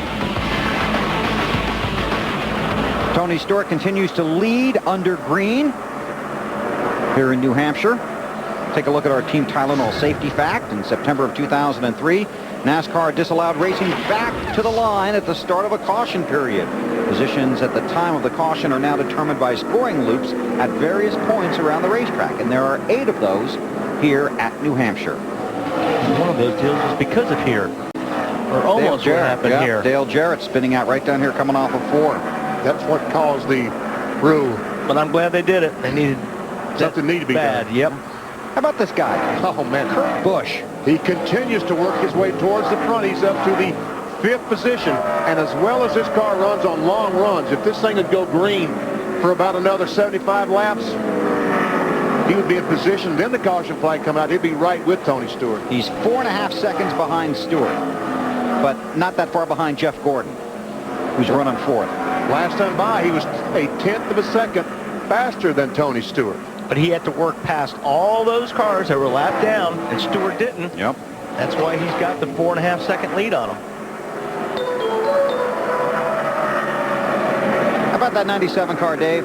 Well, he told us in the pre-race show that you need a car that can run on the long runs, and wouldn't you agree? Kurt Busch has had some long runs today. Yes. From the back of the pack. This race last year when he won, he started 32nd, and by winning, he actually picked up more positions than any other winner in New Hampshire International Speedway history. Today, well, if you add them all up, which isn't the way they keep the record, but I think he will have done it again.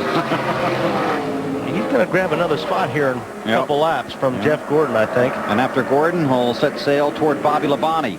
Then Kyle Busch, and the man he wants to go get, Tony Stewart.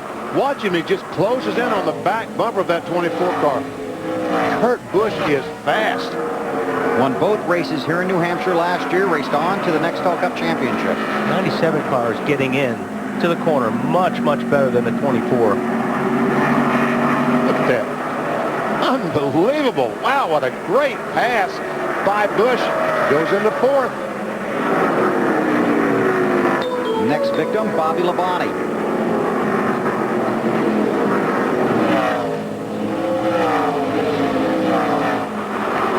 Next time by, we'll check the speeds at the line and just see which of these cars is, in fact, the fastest. Here comes your leader, Tony Stewart.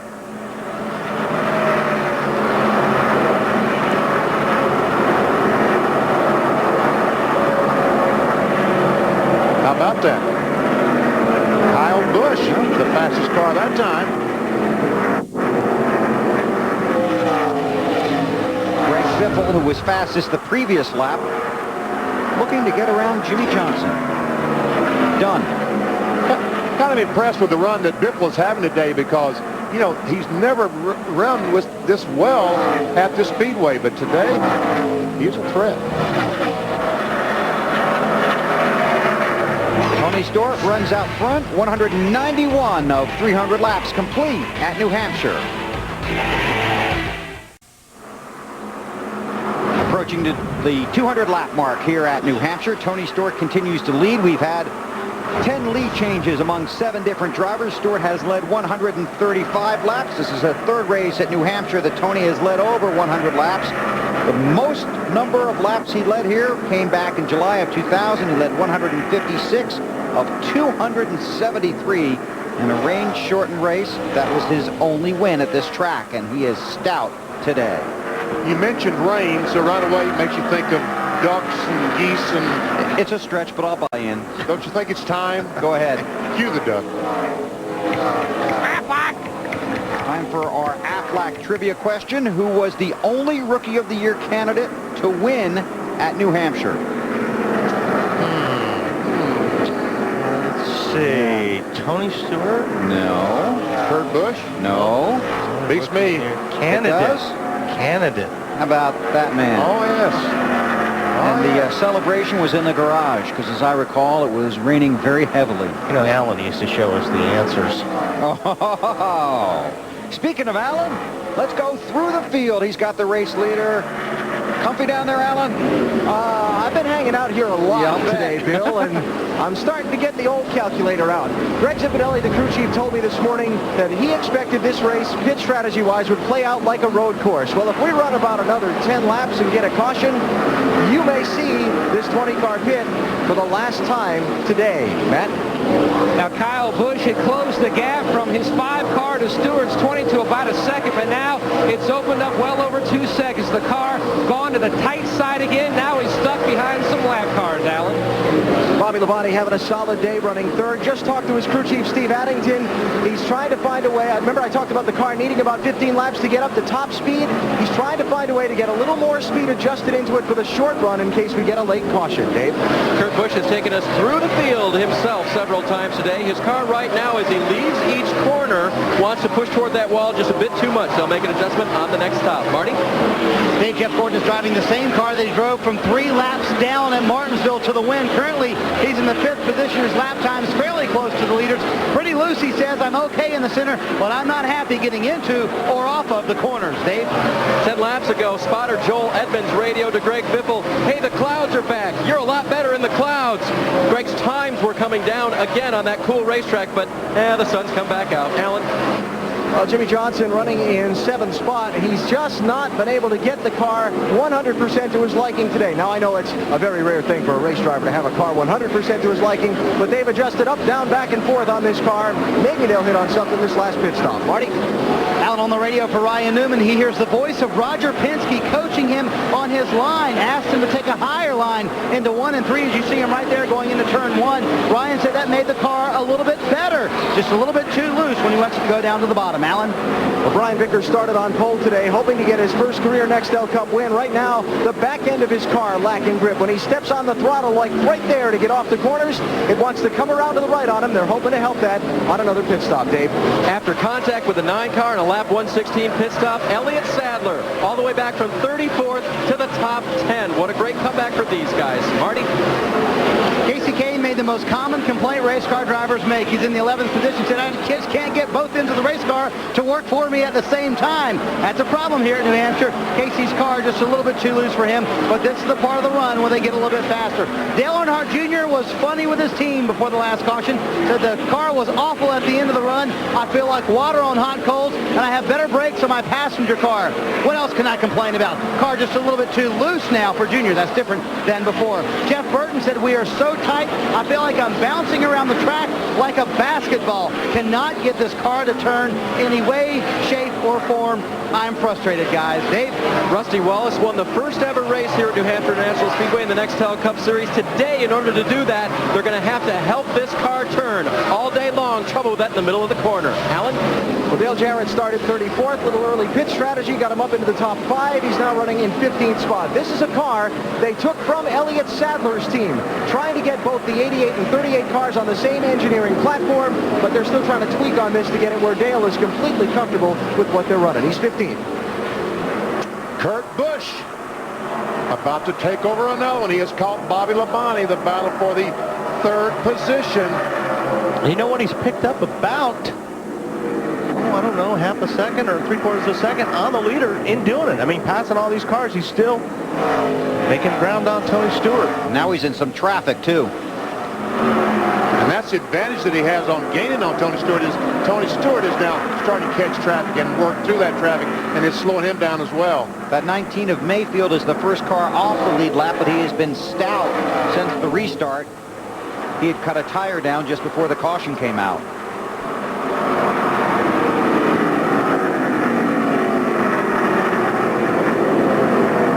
Mayfield drifts high. Labonte looks underneath.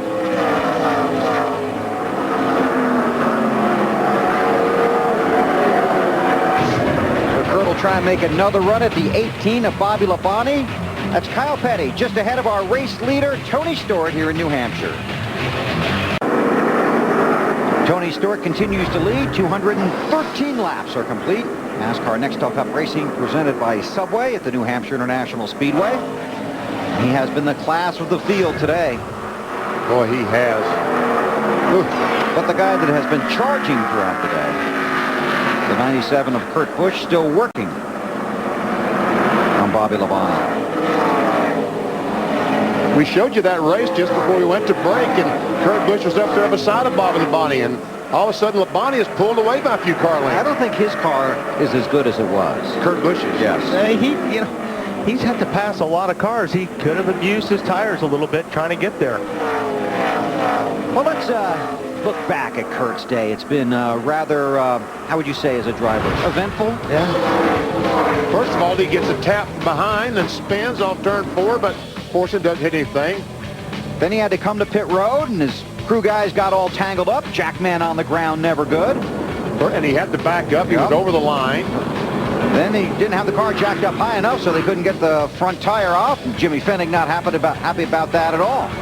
But on the racetrack, when he's out there, man, he has been a rocket. Caution flag is out. Robbie Gordon had a problem up in 3 and 4. I guess he's been in the wall. We see a right front tire flag. It's just a right front tire flag. That's what it looks like. Yeah. Don't see any contact with the wall.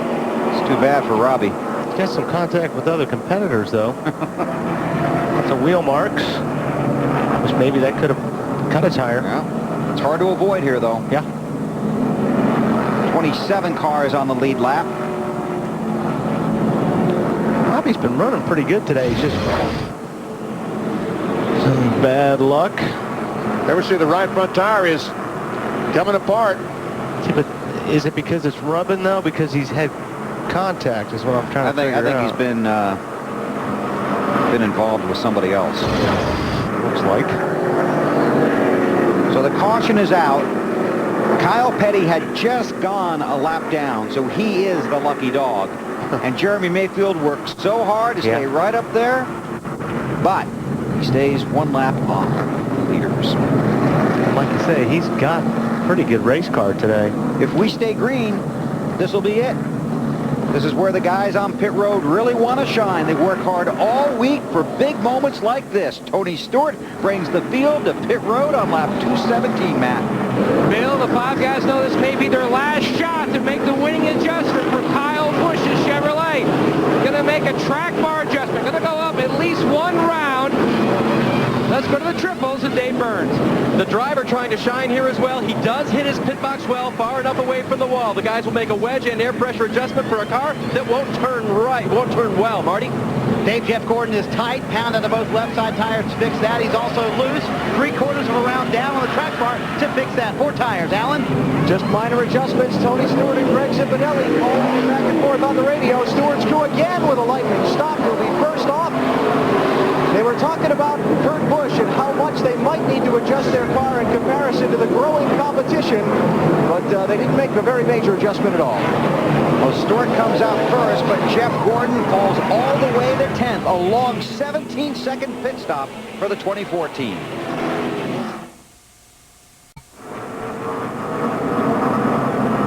Welcome back to New Hampshire. Field coming around to get the green. The pace vehicle will dive on the pit road. The big winner on pit stops, Brian Vickers, comes out 6th. Tony Stewart, the race leader. The green is out. 2:19, 2:20 in the books. Here we go.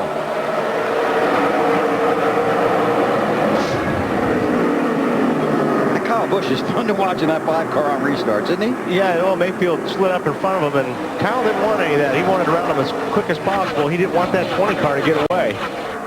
Now Kurt Busch, 97, is going to look to the inside of Mayfield and clear him. This could get good. So you got the Busch brothers running behind Tony Stewart. Whoa. Oh, a little loose on the 97.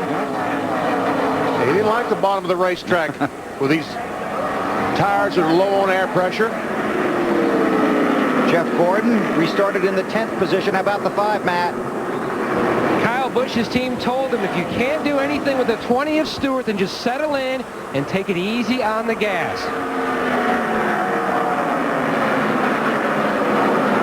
Stewart out front. Update on him from Allen.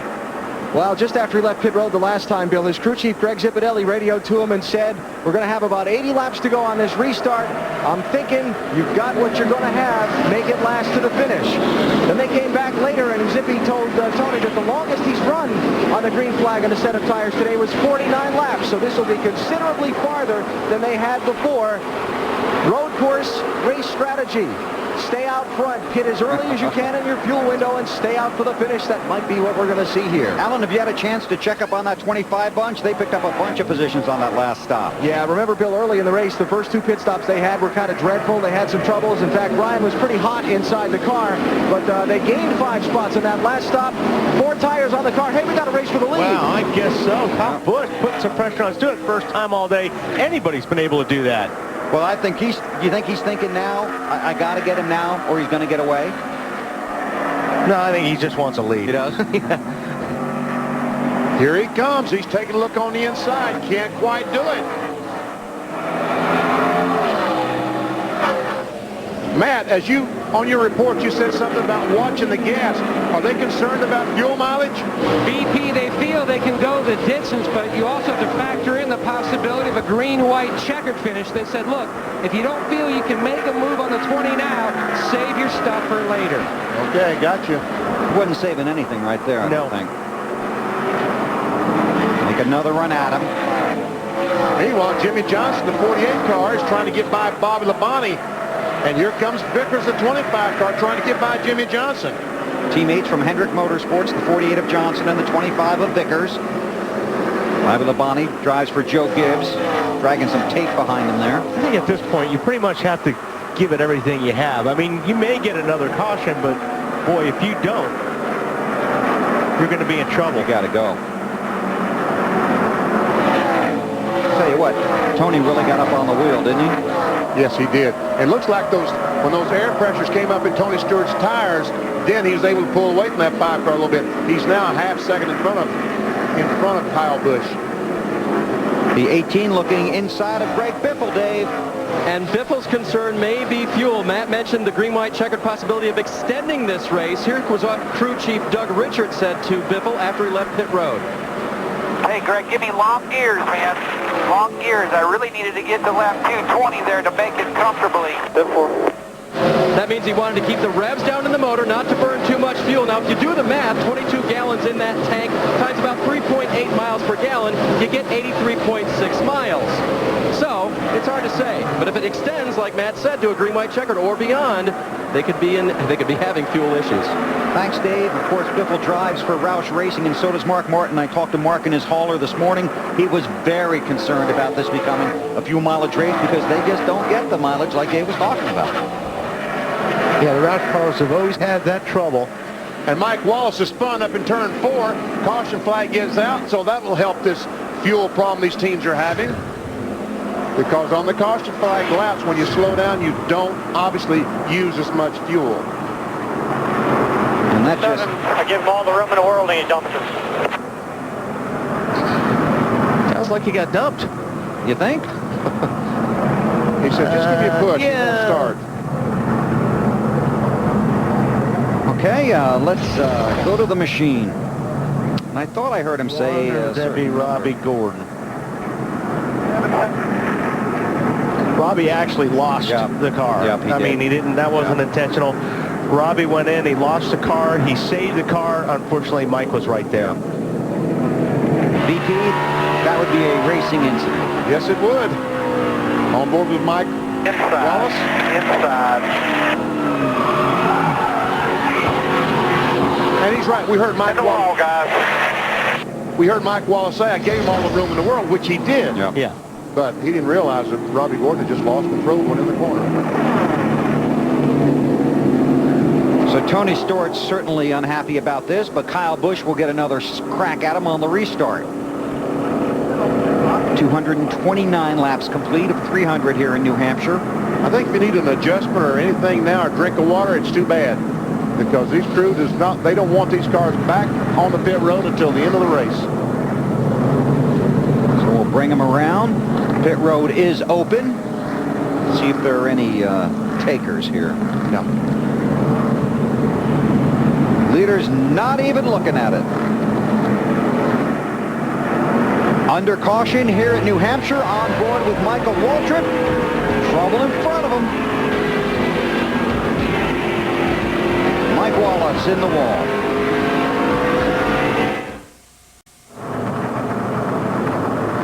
This weekend, it's not too late to join the adventure. From executive producer Steven Spielberg and DreamWorks Television, Into the West this weekend. 3 chances to watch an all-new episode. See it tonight at 8 on TNT.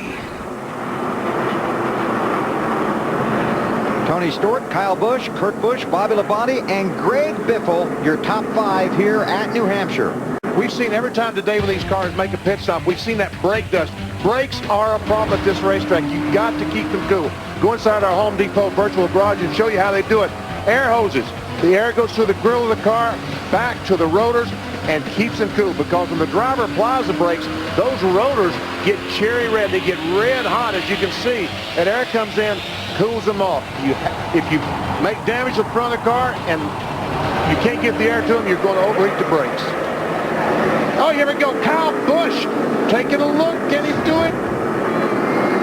Can he? Oh, that's close. It is close. How hard's he driving right now? Oh, we got contact in the back. Yeah, we do. This is for the lead. Everybody else is okay. Ooh, Tony Stewart slides up the racetrack a little bit. Now we got a car in the wall. Hard contact. Elliott Sadler. Oh, it's...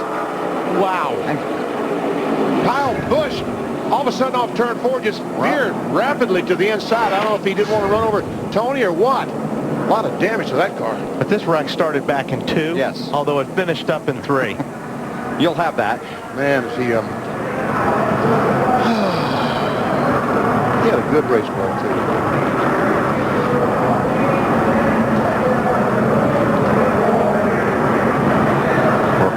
Right now, 5th in the championship standings.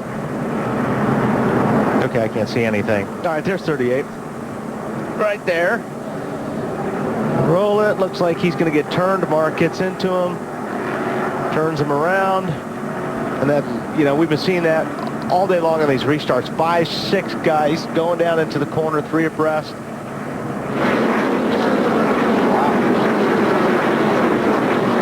And that is, you know, I don't know what that is. That's not, you know, Mark is such a clean driver. Oh, they just check up there. Still inside, hold your line, still inside. Just close racing there. Still inside. So that was in turn 3, and this is just about when the caution comes out. He got loose off the corner. He sure did. I tell you what, if this caution flag hadn't come out, he would have lost second spot. Jeremy Mayfield was the lucky dog on the previous caution. This time it's Mike Bliss. Still under caution here in New Hampshire. Let's take you back through the first 237 laps. The first 6 were run under green and yellow because of rain. On lap 10, Jeff Green goes for a spin off turn 2. Robbie Gordon also spins in the 7 car, but Jeff Gordon makes the nifty move down on the apron, avoids the wall. Then it's Matt Kenseth saying hello to Jamie McMurray. Hard contact over the 42 car in turn 3, and he was not happy at all. He wanted to say hello to Matt up close and personal, but car wasn't good enough. Kurt Busch, defending series champion, goes around, but keeps it off the wall, and his car has been a rocket ever since. And Tony Stewart has been the biggest. He goes by the Rocket Man because that 20 car has been a genuine rocket. Stewart has led 176 laps. Robbie Gordon into Mike Wallace. Gordon couldn't keep the car pinned down. And then the last caution flag. Mark Martin, the 6 car, gets in the back of Elliott Sadler, and wow, the back end is gone from his 38 car. Here's our Napa field summary. 10 caution periods, 12 lead changes among 8 leaders. Jamie McMurray, Morgan Shepherd, Ted Christopher, and Carl Long out of the race. The field coming off of turn 4 to get the green flag, and once again, Kyle Busch will make a run at race leader Tony Stewart, and this is when Busch has had the best chance to get by him. Ready. Ready. Green flag.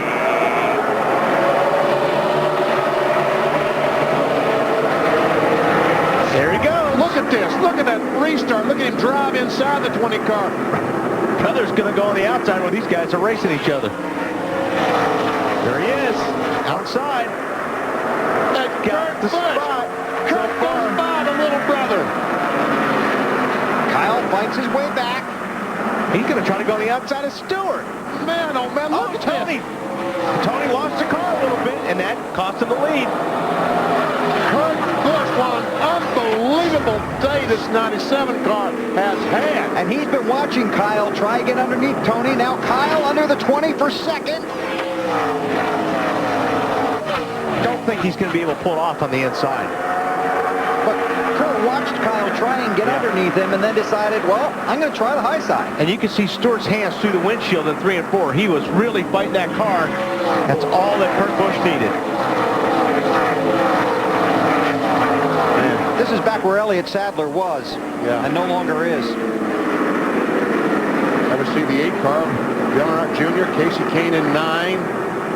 Jeff Burton looks like in 31. And there's a pretty good mess in itself with Jeff Gordon in the middle of it. Gordon's in 7. Vickers right there. 8th spot. Well, now he's... Yeah, it changes. Took the 7th spot from Jeff Gordon. Elliott Sadler treated and released from the infield care center. Oh, this is going to be good. And Elliott declined our invitation for an interview.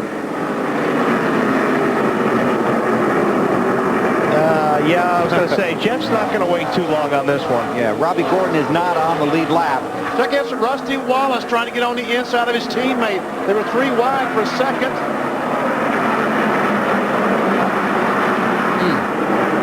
Here comes Tony Stewart.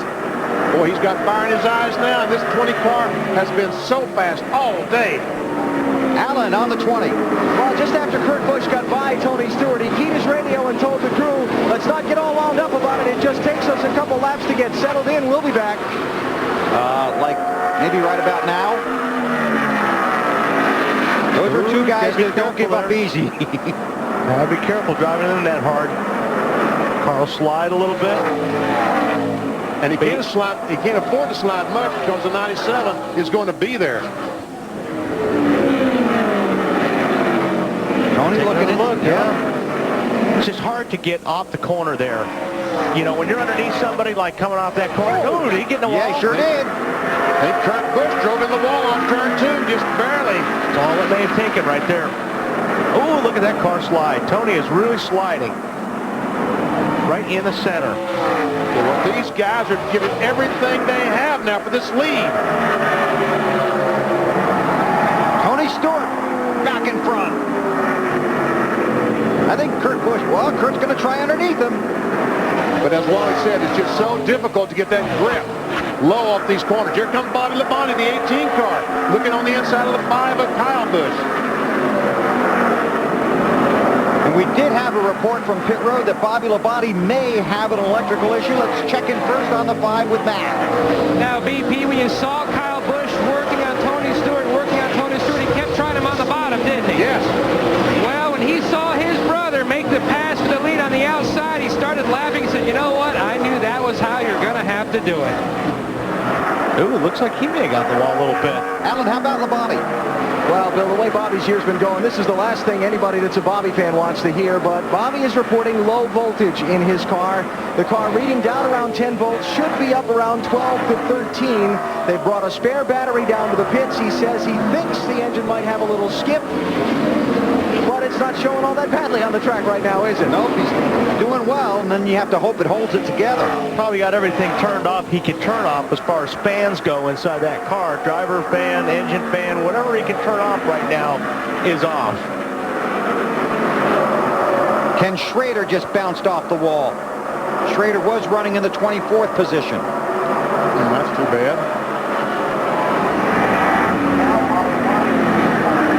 That's the battle for third. Bond is still not able to get by the 5 car of Kyle Busch.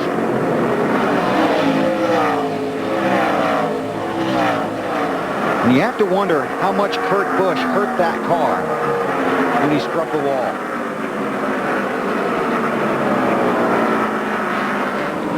How about that, Dave? If he knows, he's not saying. Kurt has been very, very quiet on the radio, actually, for the last 20 laps. Hasn't said anything.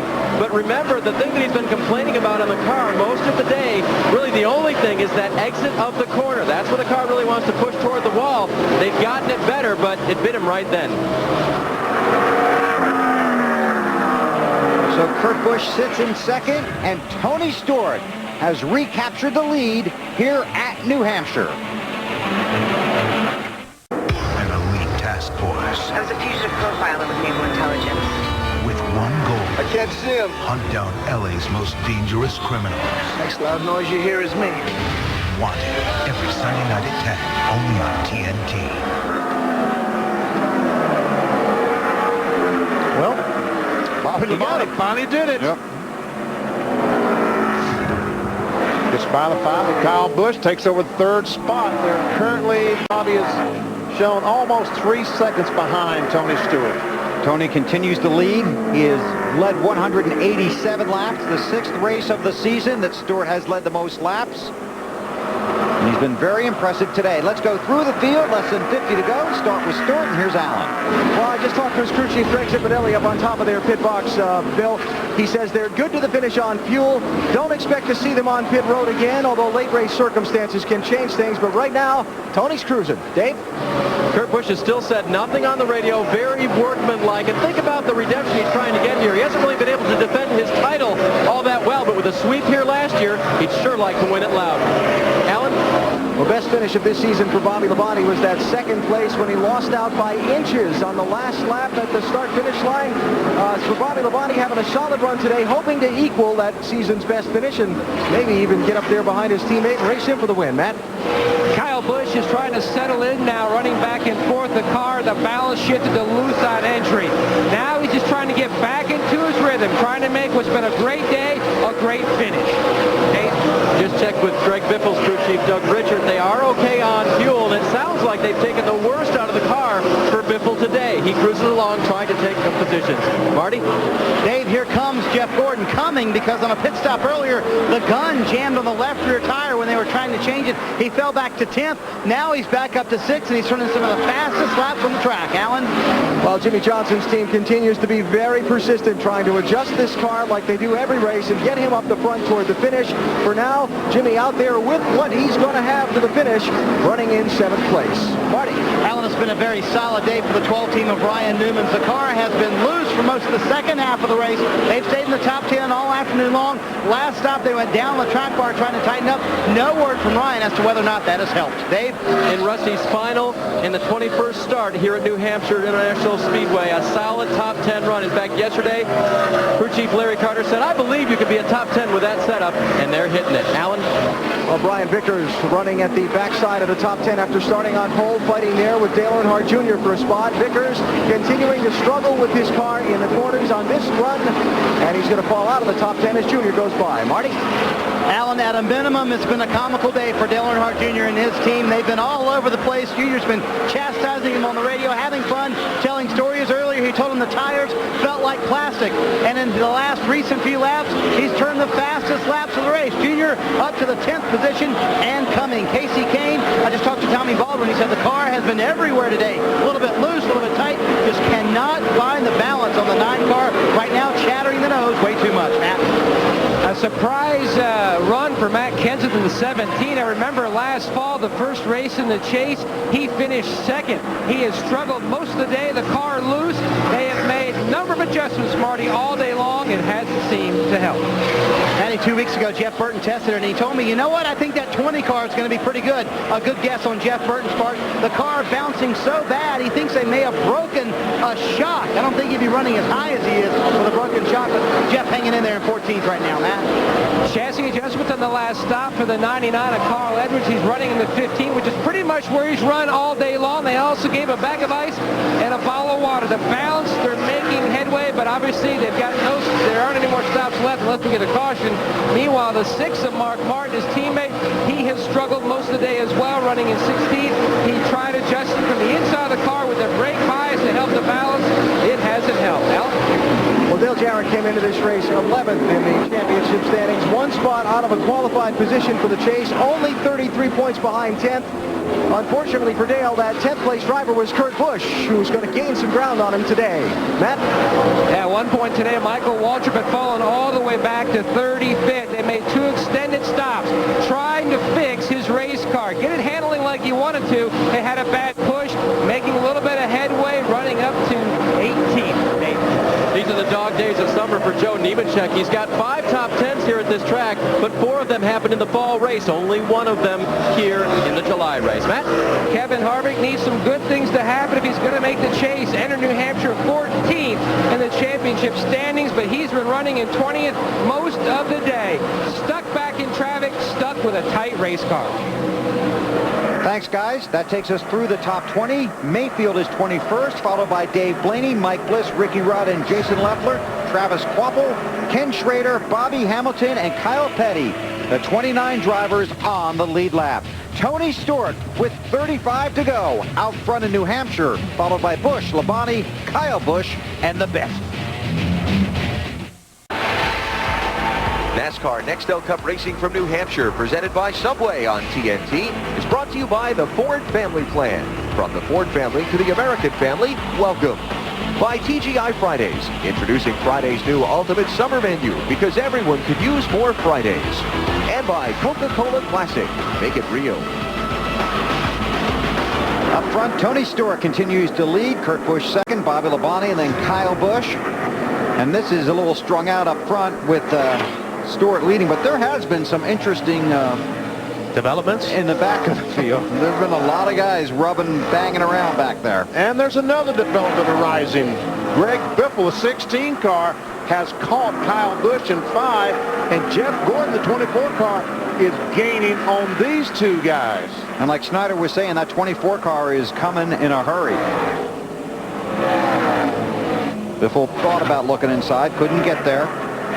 Gordon tries to rope them both in. So difficult to pass at this racetrack. This is when you start using the bumper a little bit more. Whoa. Rubber. Yep. Just a little bit. Like now? Don't do it going in, but maybe like right here, just a little bit. That 5 car is still pretty fast. Yeah, he is fast. Jeff Gordon is catching quickly, isn't he? He sure has. Dave, how about Biffle? Just a reminder of something we discussed earlier. Greg Biffle's car better in the sunshine or in the cloudiness, guys? Cloudiness. Yes. What has he got right now? A big old cloud over the speedway as he challenges Kurt Busch. But unfortunately, Jeff Gordon's car must be better as well because, as I said, he has caught these 2. And we see Kyle Busch in the 5 car, and it's hard to get past. If Jeff Gordon comes up behind the 5 car, it will not be that difficult. By the way, Alan, let me ask you a question. The 48 car, Jimmy Johnson, is drifting back. What's going on with it? Well, BP, I'll tell you this. I just walked over to the pit box and looked up at crew chief Chad Canals and said, "What's going on?" He kind of looked at me and grimaced and shook his head like kind of a disgusted look, like, boy, this just hasn't been our day. So what's going on is it's just not being their day right now. The handling on the car has just kind of gone away. I got you. Boy, it went away in a hurry. He restarted about 6th, didn't he? Or 5th or 6th? And has fallen back to the 12th position. Talking about Jimmy Johnson. 276 of 300 laps complete. Our last green flag commercial break.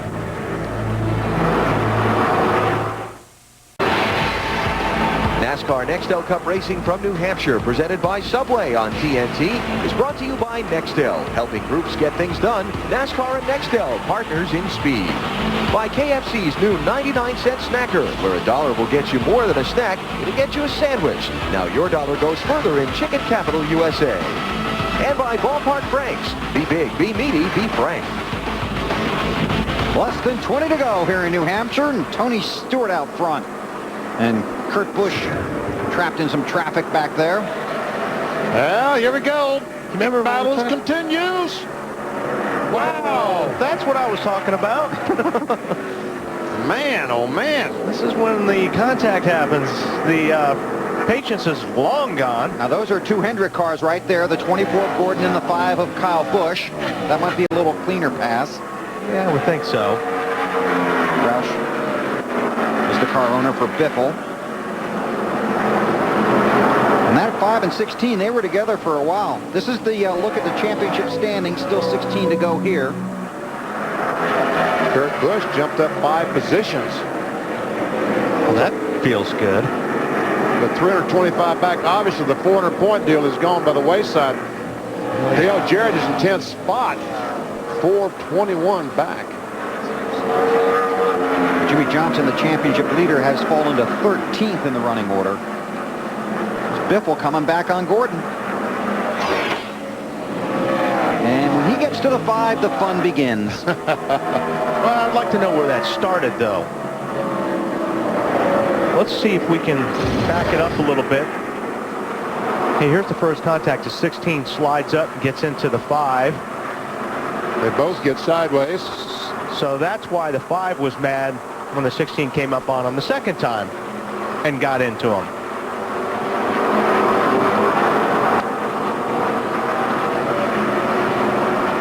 And the 5 actually got into the wall at the right rear. Looks like he did. Now Biffle continues his pursuit of young Kyle Busch.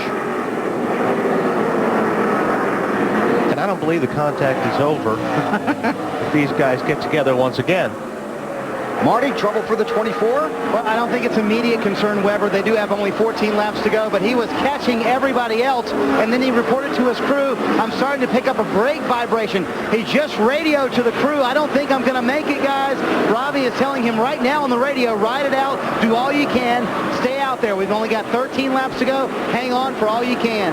You know, you use your brakes here a lot, especially if your car is not hailing perfect. You use your brakes even more. BP showed you the Home Depot virtual garage. It's so important to see the openings there to keep those front rotors cool. But if you abuse your brakes here, you will run into problems. You can warp a rotor, which will cause a vibration.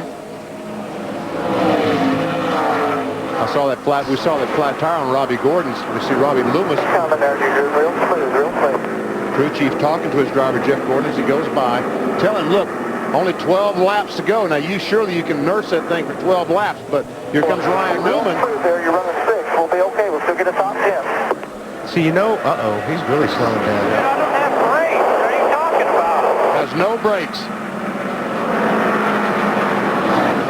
Here comes Junior, the 8 car, to get by. And in the championship picture right now, Gordon is 11th and Earnhardt Jr. is 12th.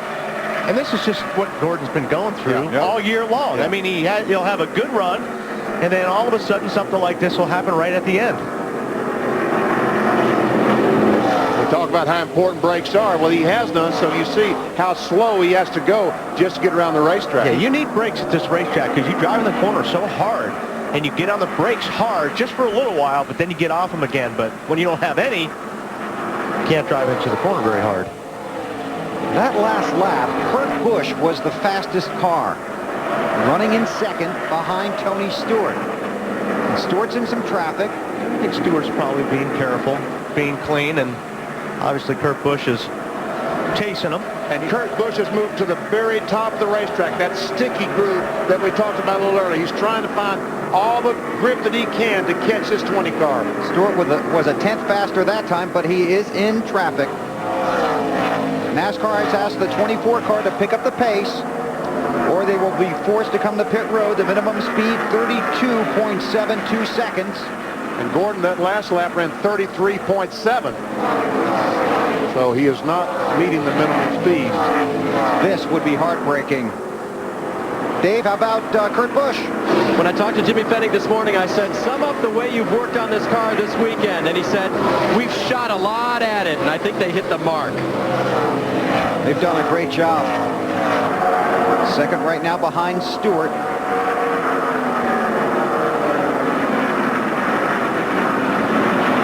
But Tony's car has been excellent today.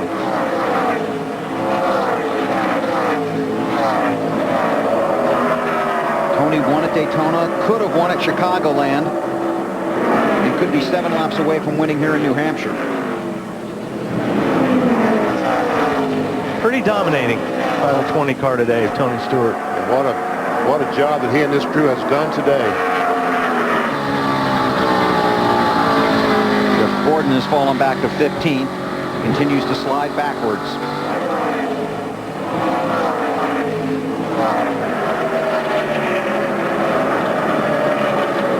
How about the race leader, Alan? Well, Bill, you know, during our NASCAR Busch Series race yesterday, we talked about what an important win this was going to be for Martin Truex Jr., where this was a place where he kind of came to prominence in NASCAR racing. Well, 5 members of race leader Tony Stewart's team are New Englanders, headed by crew chief Greg Zipadelli from Berlin, Connecticut. Zipadelli made a lot of his mark as far as a crew chief is concerned here at New Hampshire in that same New England vein. So winning here carries a little extra rub for that team as they close in on a checkered flag. It's always nice to come home and win. Well, no better thrill. I went to North Wilkesboro Speedway once, my hometown, and it was exciting. Matt Kenseth has made his way to 10th. 5 to go. There's the 24 right there. About to get lapped by Tony Stewart. Will get lapped before he even gets out of turn 2. How frustrating is that? Tony's not going to believe that when he sees it. But Kurt Busch, he's right there just in case Tony were to fall or just a little bit. Yep. Stewart was fast this last lap. It's Dave Blaney in the 07 in between them. And I see some sprinkles on, believe it or not, it's starting to sprinkle on the racetrack. Nothing to stop the race, but 3 to go.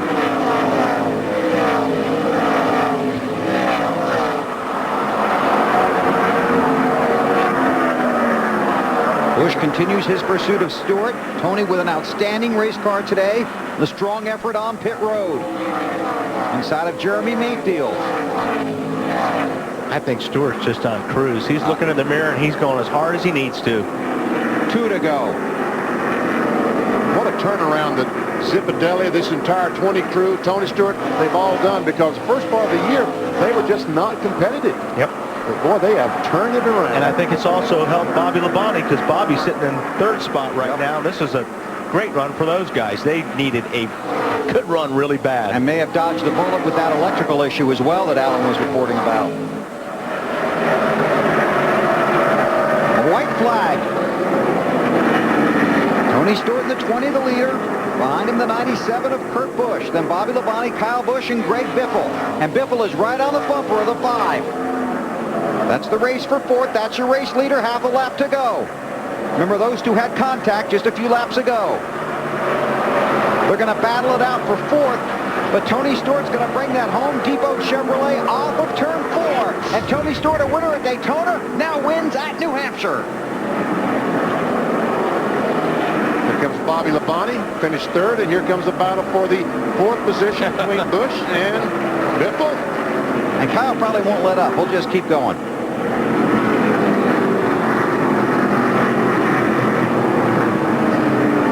Huge win for Tony Stewart. Seems like they're both in a hurry. Turn right by him. Yep. Headed for the house. So Stewart went back-to-back. Sonoma and Daytona. Had a great run last week at Chicago and will head to Victory Lane here in New Hampshire. Marty? And a happy Greg Zipadelli. What an awesome performance by you guys. Or is that the most relaxed day you've ever had up there in the pit box? I think so. Caution spell when we needed them. Pit stops were awesome. And can you say about Tony Stewart? There isn't anybody better. Just proud of this Home Depot team. We've done a great job. Last couple of weeks, they've all been digging. 18 car had a great run. This is a great day for Joe Gibbs Racing. Yeah, tell me about the last 5 weeks for you guys. Unbelievable. It's just sweet. I mean, I don't know. There's no describing it. It's just awesome. It's awesome. Hope we don't peak too early. We got to carry this to the end. All right, don't worry about that. You need to worry about your engine in your race car because your driver's doing a big old burnout. And you know what the fans want here, don't you? Oh, Chevy? no. Yep. Climb the fence, huh? Yep. Chevrolet congratulates Tony Stewart and the 20 Monte Carlo on today's win. The defending manufacturer's champion takes win number 566 overall. Chevy, the revolution races on. And this could be Smoke's trademark here. I hope not. I don't think he wants to climb that fence anymore. There's Kyle Busch talking to Greg Biffle. Let's have dinner tonight. Yeah. Where are you having dinner? I think I'm not. Maybe that's not what the conversation was about. Tony's out of the car. Now, he wants to. Yeah, he is going to climb it. Now, he said he was, he's coming to get the flag. I don't know. Better get a mat there. At least he kept his Hans on. No, he took the Hans off. Kept the helmet on, though. He's going all the way into the starter's stand. And salutes the fans here at New Hampshire.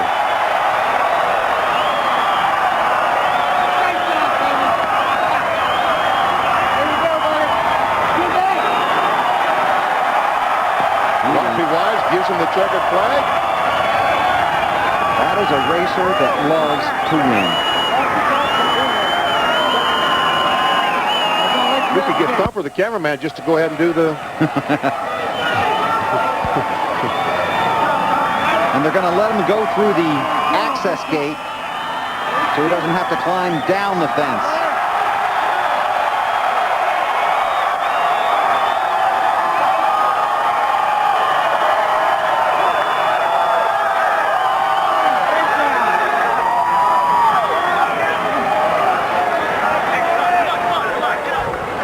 Scott Deal, car chief.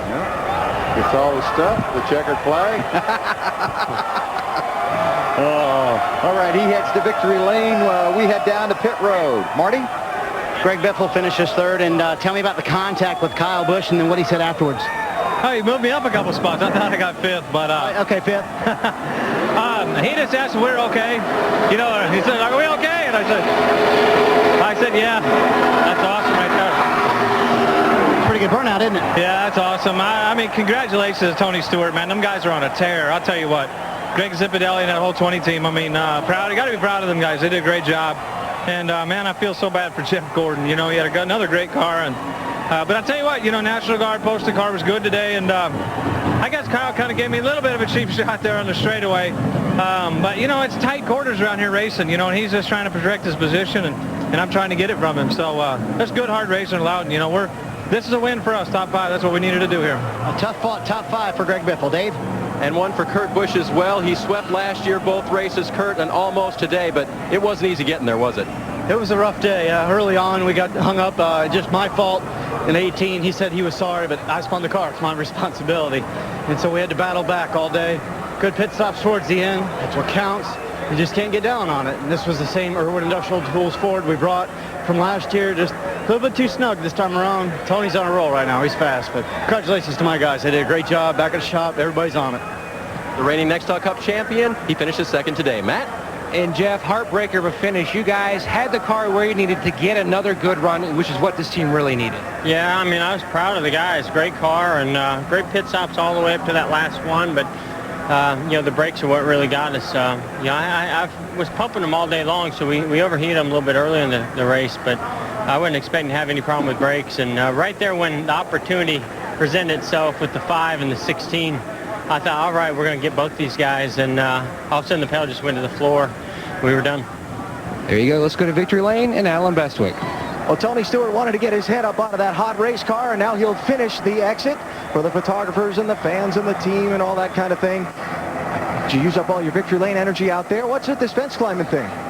Hey, it's my deal. It's nobody else's deal but mine, so anybody does it now, they've copied me. So everybody started doing burnouts, and I still got the record at Pocono for the longest burnout, so nobody's broke that yet, and just thought I'd do something different again. Let's congratulate you on a terrific race. Talk to me about the race with Kurt Busch with just over 50 laps to go when he got by you, and then you got back by him. Was there any panic? Was there any doubt? There wasn't any panic at all. I mean, our car was taking 6-7 laps to come in, and, you know, I was real vulnerable right there at the front of a run, and even after we got going there and got the yellow, it was like starting to run all over again. So just really happy. The Home Depot car was awesome today, and knew that all I had to do was stay with him. He got by me. No more than he got by me, and we were matching pace for pace, so I knew I could get by later on. This team has been on such a roll here lately. Top 5 finishes, 3 wins. Why on this kind of a roll now? Who cares? Just I'm happy that we got it right now, to be honest. Hopefully it'll just carry through the chase. I mean, we got an awesome shot at winning this championship, and every one of these guys behind me in these MD field uniforms know it. You got a lot of New England-based, New England native crew members. This will be a very special win for them. And thought on that? Yeah, it's always nice to do good for those guys up here. There's a lot of them that came from up here, so anytime you can do good on their home track, it makes them feel good. All right, my last question. Does climbing the fence get any easier the second time? Heck no. I'm more out more than I was at Daytona, so Daytona was a little easier riding today. All right, congratulations, Tony. Tony Stewart with his 3rd win of this year. Dave? I'm with the winner's teammate, Bobby Labonte, who finished 3rd today. Bobby, with the average finish the last few races being big, this has to be very refreshing. Yeah, it really is. The guys did a good job. I mean, we had a great race car all day. The Interstate Battery Chevrolet was good. Tony's car was awesome. And, we pretty good on longer runs. And short runs were a little too loose. And then about 100 laps to go, the alternator went out. So we had to turn off all the fans and everything. And the front tires kind of built up a lot of air pressure after that. But, all in all, I can't complain a whole lot because, excuse me, top third place finish is a whole lot better than we've been. Very big bright spot in these guys' season. Matt? Well, you heard Dale Earnhardt Jr. say at the win that this team is back and you're making headway in the points, and this was a big step in the direction to get back in the chase, Junior. Yeah, we were just a little bit off today. I'd like to have a little bit better car. We tried, to get it. We tried to adjust it on it a lot, but couldn't get that extra step we needed to be able to get a top 5. But we held our own today and had to drive real hard every lap, and hopefully it's enough. You looking forward to going to Pocono next? Well, absolutely. I'm tired right now, but give me about 24 hours, I'll be ready to go. Now, you were limping back here. You all right? You burn your foot? That's a brand new car, a brand new seat, and all that, so we just got to work the bugs out of that. That stuff happens, and, you get sore from when you get in a new seat, and you just have to, you can't really get it out until you race it, figure out where it hurts and how to move it and fix it. So we just need to work on a couple of things. That car's good car. It's brand new. My team worked real hard to get it here, get it ready. And so I want to thank the Budweiser guys for putting up effort so we can get a good run today. Top 10 finish here at New Hampshire. Brand new car. Guess what? They're taking a brand new car to Pocono next week. And Junior 13th in the championship standings, just where he started the day, but 56 points closer to 10th. Tony Stewart climbing the fence to celebrate with the fans in New Hampshire.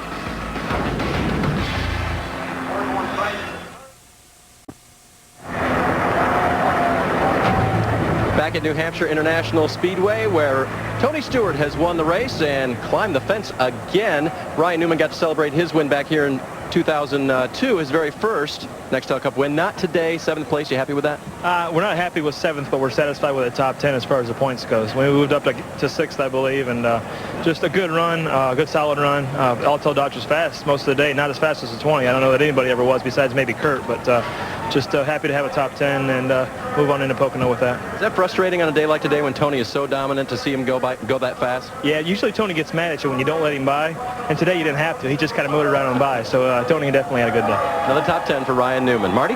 For Jimmy Johnson today, good and bad. You had a very good car to start off with, and then just at the end faded. What happened? Yeah, we got tight and couldn't get it out of it. Everybody else seemed to make the cars a little better, and the track got a little tighter, and we just couldn't. We were making big changes. The car just wouldn't respond. So, we're sitting in the top 5, maybe looking at the top 10 day at the worst, and just that last run being so long and having the car a little off, we went backwards and lost some ground, but still a decent day. We hope to have a better run up here at the Los Monte Carlo, but we're working hard on a flat track program, and we'll get it right soon. And we talked about learning things for the first race in the chase. What did you learn today for that?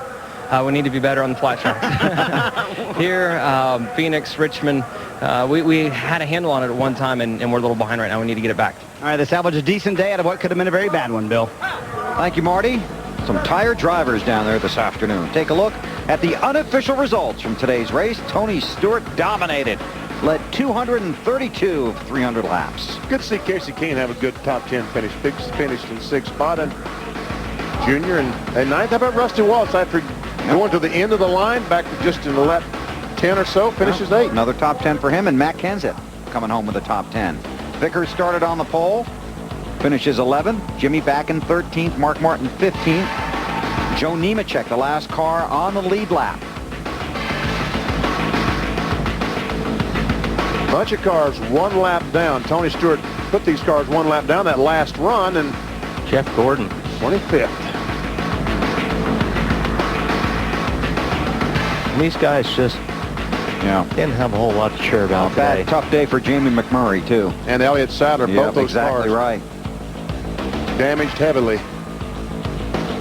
And now a look at the unofficial championship standings with 7 races to go. Tony Stewart moves up just a few points, 8 points behind Greg Biffle. Dale Jarrett up to 10th. And there's the shot McMurray took today. Yep. Losing 3 and now sits in 11th. So Jeff Gordon down to 15th. Tony Stewart won the Pepsi 400 in Daytona and decided to climb the fence and celebrate with the fans. Another checkered flag here in New Hampshire. That looks a long way up there, but I'm coming to see you.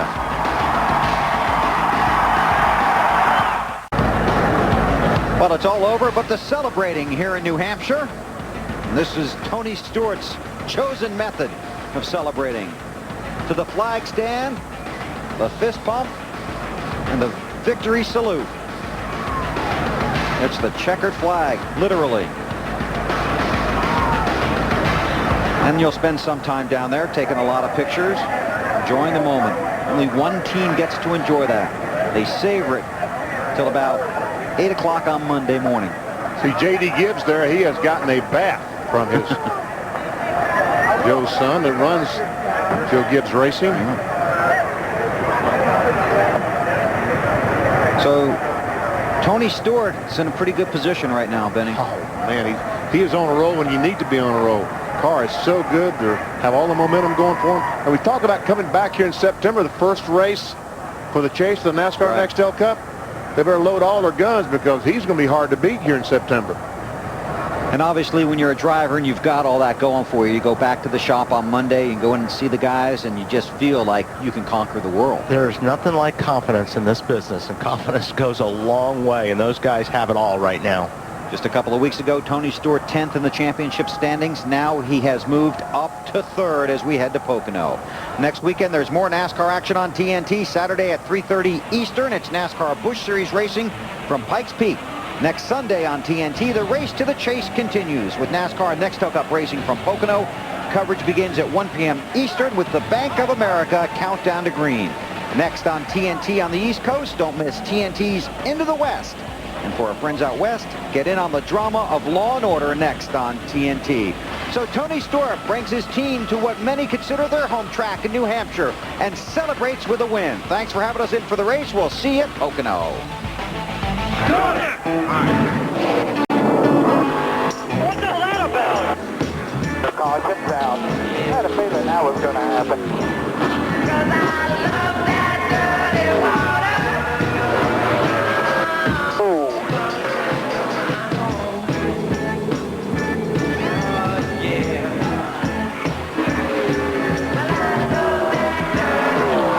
And Tony Stewart, a winner at Daytona.